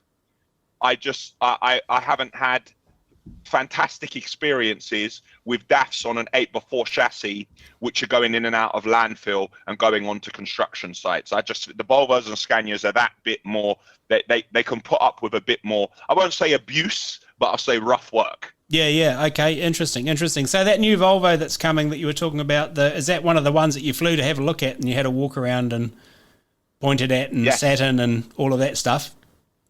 Yeah, that's one of the ones. It was near identical to a spec that I would order. The only thing that it didn't have on it, if I'm ordering new from factory, we can now order. I know Scania are doing it. You can order breathalyzers on the truck. Oh, so yeah. on the morning, order breathalyzers on the truck. The 8x2, the 8x2 roll-on roll-off crane lorry has a breathalyzer on it as well. And something else I also order on all the trucks now is the emergency braking. Right. Yep. So if I'm ordering from factory, I will order emergency braking as well. So is it still an option over there not to? It's still an option not to, yes. Oh, okay, excellent. Right, okay, right. That's an interesting one. So we might as well stick with clean air while we're talking about clean air, as in the breathalyzers on the. How's the increase? So obviously London's a big part of your work. London's is a big part of your work. How's the increase in the ULEZ zone that's just happened recently? Has that impacted you at all in any way, or is that a pain in the ass, or what? It has impacted me, but it impacted me a couple of years back. So originally, due to my resources, when I started doing trucks, I used to buy older trucks and maintain them. Anything which was a Euro 3, Euro 4, Euro 5, buy them, maintain them, keep on top of them, buy them outright because I had the resources to do so. But when they brought the ultra low emission zones in, that was the point where I had to say, right, I can't do this anymore. And then I started to buy brand new Euro 6 lorries and finance them. Now that was a good few years ago because a lot of the first brand new Euro 6 tippers I bought some came off finance last year, like month by month, they come off finance now. So it did affect us, but that was years back. Right. Like 4 or 5 years back. And now it's the new norm. Right, okay, and again, for listeners in New Zealand that are listening, the ULEZ stands for Ultra Low Emission Zone in London. If you've read Will's columns, you would know all about the ULEZ zone. And they've got it's got to be Euro 6, it's got to have big glass in the passenger door, so it's got to have it's got to have side protectors. Yeah, they want a minimum of 3-star vision when you go into central London because it's so busy and congested. So Euro 6, you can have a glass door, what we call a London door, for obvious reasons. You need to have a side scan. You need to have a speaker on the side that is triggered when you flick your indicator. Warning, vehicle turning left. You need to have white noise for when reversing. I won't do my impression of white noise. None of you want to hear that. And you need to have a curbside mirror and the front mirror on the truck as well. You need to have the cyclist rails, as we call them, the rails which basically stop on the chassis. Anything bolted onto the chassis, if there's a gap in between it, you need to fit the cyclist rails, and the cyclist rails can't be more than 500 mil from ground level. Can't be more. Okay, righto. Yep. So when you say from the bottom of your cyclist rail, 500 mil to the ground. So when you say a speaker on the side of the truck, like you mean it literally says, like it actually says truck? Yeah. Whenever we're doing a left here, flick it, and the truck says, "Caution, vehicle turning left. Caution, vehicle turning left." But they've all got their Apple earbuds in, listening to music at 300 decibels. None of them can hear it saying. No, they can't do that. No, we ain't having that. You're not allowed. That's a definite no-no here. You can't. You can wear a Bluetooth earpiece, but you cannot drive around here wearing headphones.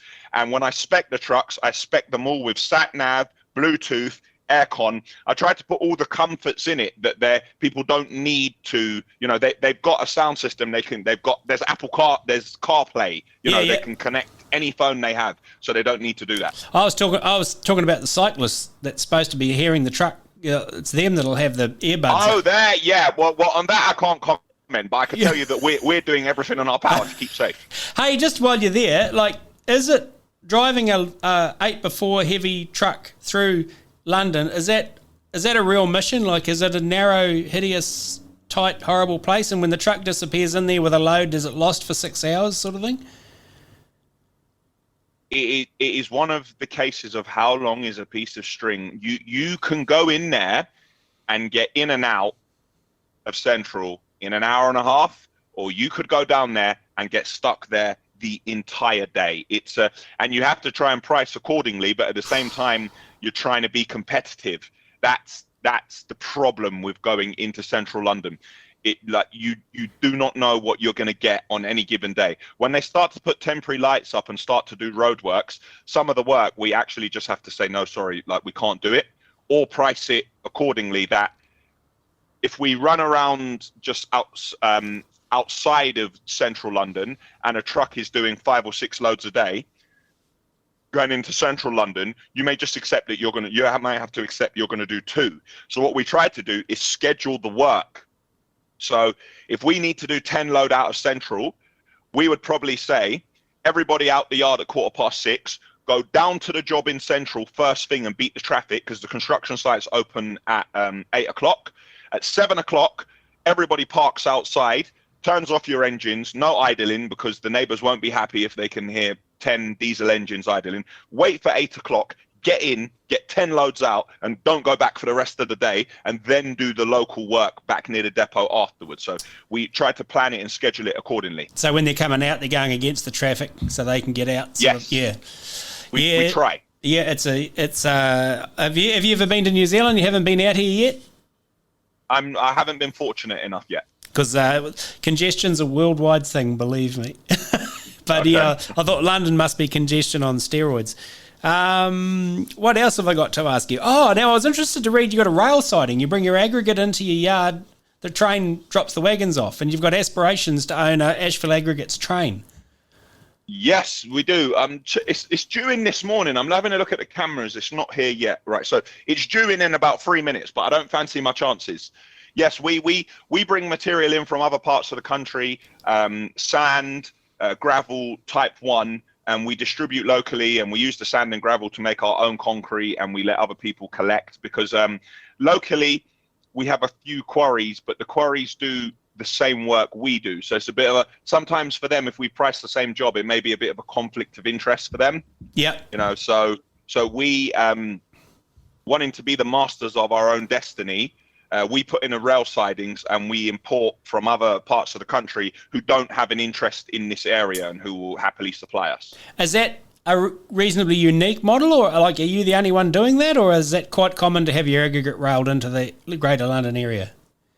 It's becoming more common, but there are only a certain amount of rail sidings available. So off the top of my head, I can think of maybe 6 or 7. But London's a big place, and we're more West London. Right. So Okay. so we're serving West London. Over West London side, I can think of two, us and one other company who have a rail siding, but we all specialize in different things. Some companies have a rail sidings only to feed their own concrete lorries. Right. Or some just to feed, or some have it just to feed their asphalt plant. Right. Okay. Interesting. So it won't necessarily always be just aggregates. I'm going to let you get back to your concrete pour shortly, but one last question before we go, or second to last question before we go. The interesting over there, your staff, how many on the staff, and what's the split between boy, girls and the driving force? We are about 60 over all the companies, and I'd say 60, and probably 10% of our staff are female. Yep. Mixed diversity from all corners of the globe. Unfortunately, at the moment, we do not have a female driver. Oh, interesting. Is that we have had in the past. Yeah. But currently we don't have one. The one that we did have, the latest one we had working with us, after COVID, they relocated. Yeah. But there are a lot of female drivers in London, and some of them are now. They used to be in Arctic. Some of them used to be in tippers, but now a lot of them are getting onto the grab lorry, so they're getting their crane certification as well. So it's cool. There's a lot happening in London in the way of ladies getting into trucks. Yeah. And is that spreading out into the line haul stuff? Do you know, or you're not really across that, or like line haul drivers? What would you call them? Tramp? Are they called tramp drivers or trunk drivers? Like up and down the country, like. Oh, up and down the country, yeah. I would say it's more common with those drivers. Yeah. It's more common with the long distance who sleep in the overnight in the sleeper cabs and travel up and down the country. And I was reading yesterday that the government making money available for people to upgrade truck stops and conditions for truckers, like up and down the country. Cool. So there's a grant available if you're improving conditions for drivers who do long distance work in services. You can get a grant from the government to help you do it. So Man, step in the right direction. I can hardly wait for that to hit the airwaves and you might have just created the best commotion we've had here in many, many years. Okay. And the very last question, and this is entirely selfish, it's been an absolute thrill to have you on the media here and have you on the broadcast, and I'm sure you have lots of new click subscribes as people over here have a snifter around what you're doing and the Ashville Aggregates story as it keeps on skyrocketing upwards. And how would you feel about an occasional touch base every 3 or 4 months to catch up on what's going and touch base with the viewers here, with the listeners here? Yeah, not a problem. You just let me know as long as we schedule it in the diary. I've got something for you and your listeners. I have my own show coming out on Nat Geo. That's the construction one. Yep, it's called Building Impossible with Daniel Ashville. Yep. And in one of the episodes, I'm in South Africa driving a truck in one of the episodes. Now, it showcases in Africa on the 12th of September, but showcases in the UK on the 14th of September, next Thursday. But I'm not sure when it showcases in New Zealand. So it's National Geographic, Building Impossible with Daniel Ashville. I'd appreciate it if your viewers could try and have a watch of that. That's my TV debut. Excellent. We can hardly wait. I'll be tuned in, that's for sure. Mate, take care, look after yourself, and we'll talk. Get back to that concrete pour. Thanks, mate. Take care. Keep on moving. The official podcast of New Zealand Trucking Media. New Zealand Trucking Media, Trucking Radio 24/7, and the Keep On Moving podcast. We have got a very interesting interview, actually, that we're going to kick off with now. It is the HARMfree program. Now, small and medium-sized transport and logistic businesses in New Zealand are navigating the sea of compliance in 2023. It can seem like an insurmountable task. And you isolate the requirements, find resources, support information and reputable providers is far from easy, not to mention overcoming the feelings of isolation and being all alone while you're trying to do it and answerable to the boss and all that sort of stuff. You know what it's like. Scaling Everest without a climbing companion can be a lonely old trudge indeed. But there's moves afoot in many areas to change all that, and one of the really cool ones of very recently, towards the end of September, is the HARMfree program. It's a collaboration between the New Zealand Trucking Association, National Road Carriers, industry partners Success Formula, Fit for Duty and AutoSense. A health and safety and wellbeing online enabler and tool chest targeted specifically at road transport and logistics. It's a fantastic initiative that gained some real horsepower and grunt following the awarding of an ACC injury prevention grant. So if they're doing that, they can see the real benefits in it. That recognition and resource was key to bringing HARMfree to fruition, and the portal went live late in September.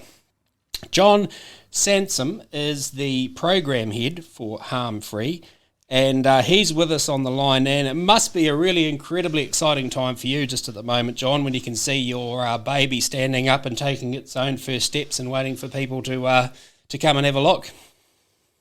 Yeah, kia ora, Dave. Thank you very much for having me on. It's a great opportunity to talk to you and your listeners. Yeah, very exciting for us. We launched about a week ago after being in development for over a year, and we've had a really positive response so far. So, yeah, really happy with how it's going. Has there been a sense of anticipation and people sort of waiting for it and sort of saying, come on, how far away is it sort of thing? We have been prodded a fair bit by our members, and we started a bit of a launch campaign around a month ago. So we've been slowly gathering momentum building up to the launch. We've hit the ground running, so to speak. So I understand it was like an industry-led initiative, and can you talk to that a bit? Was it a case of members asking for something, saying, hey, this is just unbelievable what we've got to deal with, and the associations, sensing a need, or was it a bit of both, members and associations sort of both sensing a need for something? Yeah, I think we knew there was a need out there, and we're constantly fielding phone calls and emails from our members here at New Zealand Trucking Association, and we know our collaboration partners, National Road Carriers, are the same. What they're finding is that it's actually really hard to find transport logistics specific information and resources out there. There's not really a one-stop shop for that type of thing, and there's no hub, which is what we were trying to do with HARMfree. I think with the project team, creating HARMfree was sort of a natural progression for us, as we're involved in some really good health and safety initiatives like the Road Safety Truck, Trucking Along, which is about mental health, and one of our project partners, AutoSense and Success Formula, they're involved in the Eyes Up NZ campaign, where they go around New Zealand training the trainers. So from the project team, it really comes from a place of genuinely wanting better outcomes for our industry. Yep, yeah, and really one of the neat things that sort of piqued my interest with it too was that it's not just a portal where you go to and say, here's we've sort of, we've put all the stuff you need to do sort of bunched in here, and here's what you need to do, and there's all the stuff you'll need to do it. It actually takes you on a journey, doesn't it? It says, okay, this is where we want to get to. You tell us where you are now, and then we'll sort of take your hand figuratively and walk you towards where you need to be. Yeah, that's correct, Dave. So a lot of these bigger companies might have a dedicated health and safety manager who sort of knows what they're up to. They might be qualified, but a lot of small and medium enterprises, they won't have those types of resources, and their health and safety champion within their company, it might be the owner-driver themselves or a partner of an owner-driver, or say an operations manager who's trying to wear lots of different hats. So I think it's important to help to guide these people that are not sure where to start on a journey. So what we've done is we purposely put a workplace assessment tool on our homepage. So it gives someone a place to start. They can take the workplace assessment, and then we'll help guide them towards resources and information and providers that can help them make a bit of a start on their journey. It also helps raise awareness to certain areas that maybe they haven't thought about. Yep, and like it says, and you've said a couple of times, and the material says, it's specifically targeted at transport and logistics. Well, what are some of the unique challenges that our industry faces that maybe other industries don't, that we have to deal with ourselves? Well, I'd say there's the common challenge of fatigue, poor nutrition and lack of exercise. Obviously, truck drivers, there's long hours of isolation out there, which can lead to burnout, and a feeling of not being connected with the rest of the team.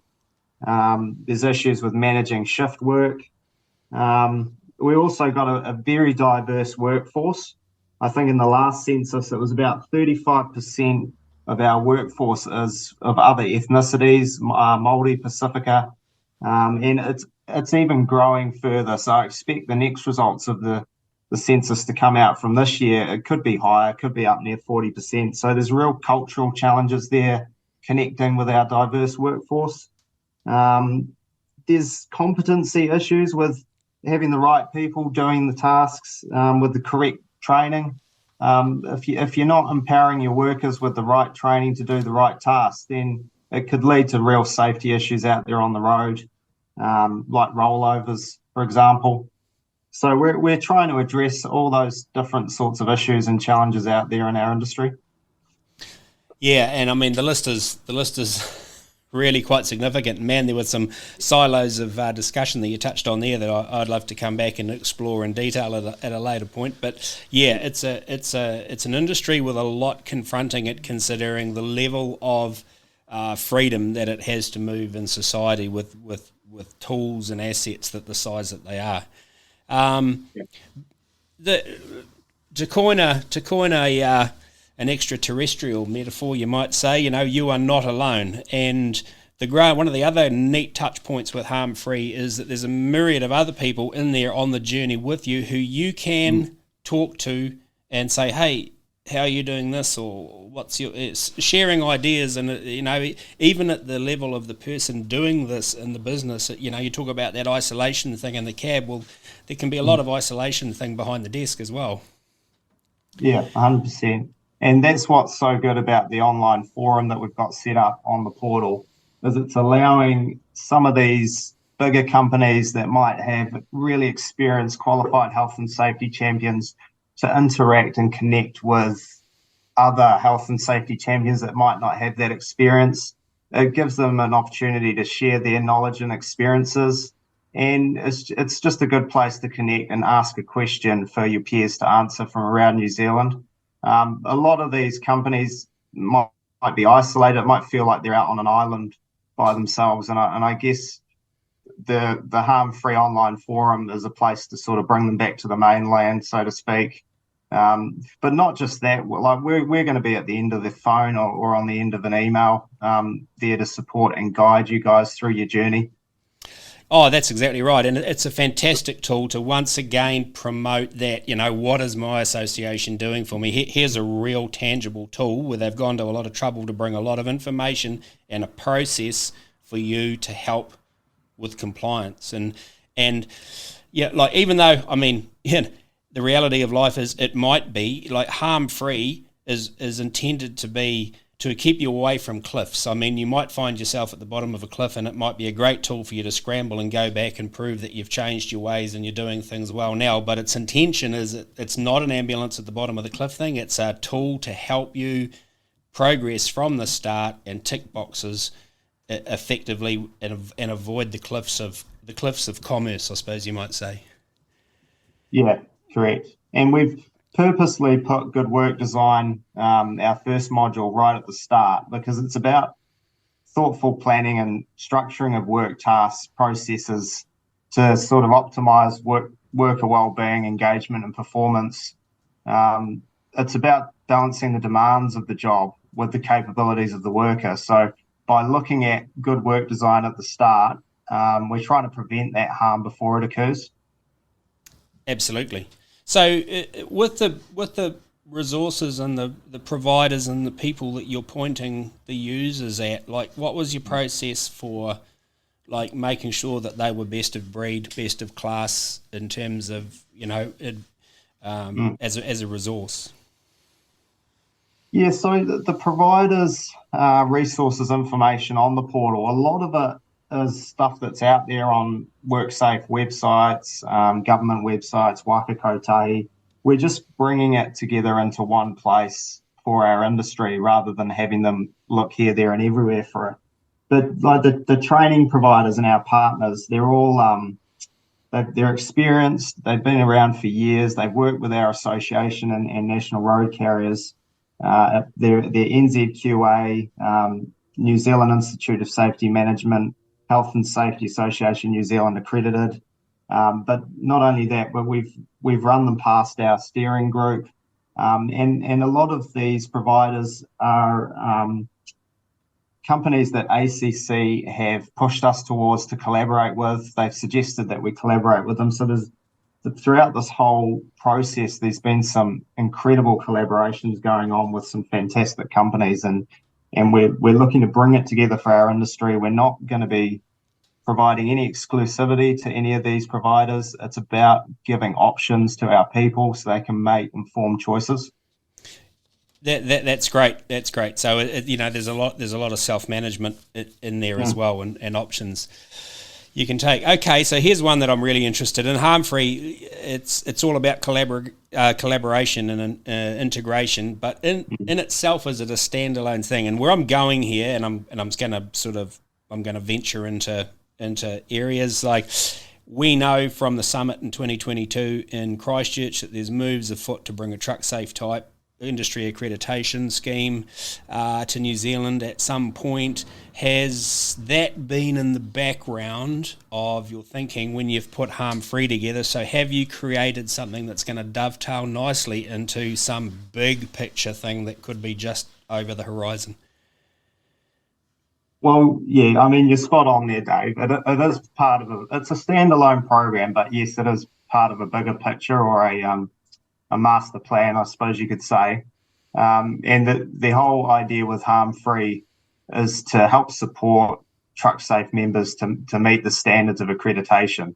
Now, I can't say too much on truck safe as it is in development. So that might be something that you could get me on at a later date to talk about, Dave. Yeah, no, I'm not going to. I'm not going to go there. But yeah, it was just that there's a bigger picture in mind when you've put this together, obviously. So, most certainly. So who can use it? Like, is it members of member organisations only? Like, who this wonderful tool that is available to who? No, it's available to the entire industry. We're certainly not restricting it to anybody. The whole idea is that we've been able to offer it to everybody. And you know as well as I do from your involvement in the industry that it's not always an industry that enjoys the highest margins. What does it cost? Like, what does it cost to get on board? Oh, it's absolutely free for our industry to use, and it will be continuing to be free. It's just this. You just simply fill out a short membership form, which just allows us to moderate and mediate users, especially when it comes to that online forum, just to make sure that we haven't got any trolls on board, and we've got the right people using that platform and the right information. So yeah, it's absolutely free to our industry, Dave. Yeah, the realities of the realities of 2023 World Wide Web. Yep, absolutely understand that. So, you guys are the masters at cost models. Have you done any costings? Have you had any little lab or any sort of, crunch some numbers on what you think might be saved in terms of money for someone that dives into HARMfree, gets into it, buys into it, uses what, as opposed to just floundering around in the ether trying to bring stuff together to meet some sort of compliance requirement? Oh, thanks for the plug on the cost modelling. Yeah, we do pride ourselves on that service. Please join New Zealand Truck Association whenever you can. But no, so research is out there that people spend 1 to 2.5 hours every day searching for information. So that alone, having HARMfree out there, should reduce the time that people spend searching the internet looking for relevant stuff. But not only that, the well-being benefits of taking on board the information and resources, implementing it within your workplace, it will lead to a reduction in absenteeism and staff turnover. And implementing the good work design and training and empowering your workers will reduce the risks of accidents. And over time, this should reduce your premiums. Another thing is we've got a section within the chain of responsibility or about PCBUs and work in health and safety and Act 2015. Now, this educating people on the chain of responsibility, it should help our leaders avoid any fines that might be coming. And we know, we can see it happening in Australia. There's some big fines being handed out. And so the idea is to try and educate people to avoid, because that sort of thing might be coming over the ditch. Right. And so really it's the savings are, the tentacles go so far back into the business and are so far reaching that it's almost, obviously you can crunch some front up numbers, but it's benefits, it's flow on benefits to just overall culture down the track, as long as is almost difficult to quantify, isn't it? Because at the end of the day, the old transport thing, shit's still got to happen and stuff's still got to be moved. But if you can plan the way you're going to do it and make sure the troops are in the best possible headspace and physical space that they are to do it, then that can only have good outcomes, really. Exactly right. And if our members really embrace this program, use our library of resources, implement them within their workplace, we truly believe it will lead to better outcomes. Yeah, absolutely. And the reality is compliance is not going away from road transport. As we put more people on the ground and more trucks on the ground, and there's more freight to shift and bigger trucks, compliance is not a thing that you grit your teeth till it goes away. We're going to be required to ask more of ourselves in terms of doing stuff professionally, so you may as well use a great tool that's going to save you some time. Having said that, and you've said to me it's free to use and anyone can use it, but at some point the grant money will run out, and it's going to have to stand on its own 2 feet. I mean, it's got itself to support. It's got its ongoing development to support. It's got you to support. It's got how do you envisage making HARMfree? How do you to stay alive commercially? Yeah. Well, it's a good challenge for us to keep the program sustainable, but it will continue to be free no matter what. But it's about getting good partners and sponsors on board with contributions. So far, we've had some fantastic companies put their hand up and join us as partners. So we'll just have to continue that journey. And the more people that go and look at HARMfree and see what we're all about, I'm sure they'll want their companies to be exposed and to support the program. So so far, so good, Dave. So I think you may have already sort of touched on this as I've gone along. Have WorkSafe looked upon it and smiled, or have you heard that's been part of the journey? Yeah, so we've had the engagement lead for transport, postal and warehousing sector at WorkSafe. He's been part of our steering group.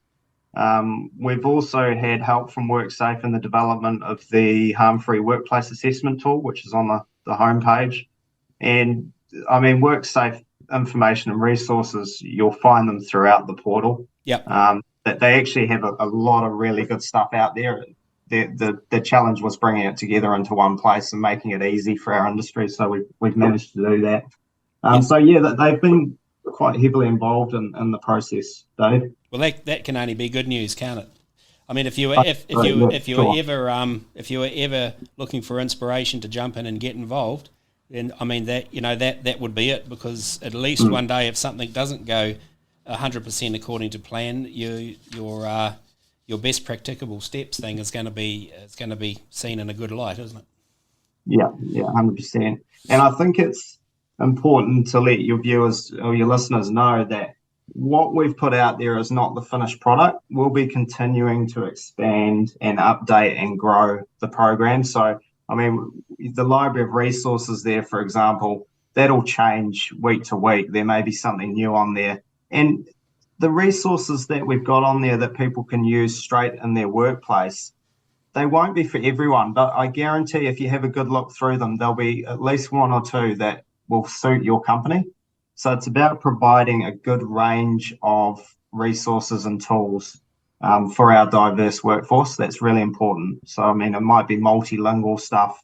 It might be that some of your workers respond better to a video or rather than a poster. So we'll just be continually growing the program. So it's important to, I guess, log in, tick remember my login, bookmark it on your homepage, and just come back and have a look every now and again. There'll be something new.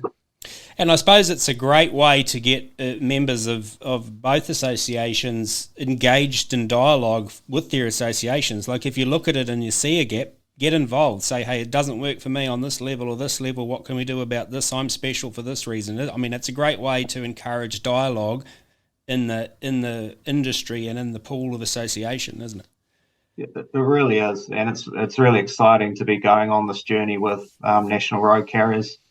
The NTA and NRC collaboration is a really exciting one, and we're working on some really groundbreaking projects for our industry. So, yeah, really proud of that.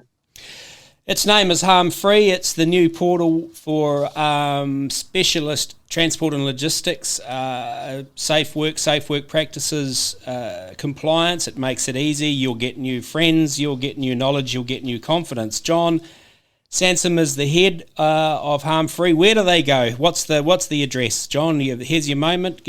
Put down the www, and how do they find it? Yes, Dave. Yes, so it's www.harmfreetransport.nz. That's www.harmfreetransport.nz. Fantastic, mate. Thank you very much for taking a moment of your day and your time to tell the listeners about HARMfree, and all the very best. Let's keep abreast of it and see how it goes. Thanks, Dave. Look forward to talking to you again, mate. Okay, thank you. And there we are. That's episode 26 of the Keep On Moving podcast. There'll be lots more. We're going to try and keep in sync if we can with the magazine. So we're going to be monthly, maybe nothing over January. But if you've got something to contribute, Dave at nztrucking.co.nz, and lots to look forward to as we move forward, Dave. Absolutely. My excitement meter is right around on 10 plus Muzz, and it's just going to be fantastic going forward. Really excited, really looking forward to 2024 with the Keep On Moving podcast and our caricature faces.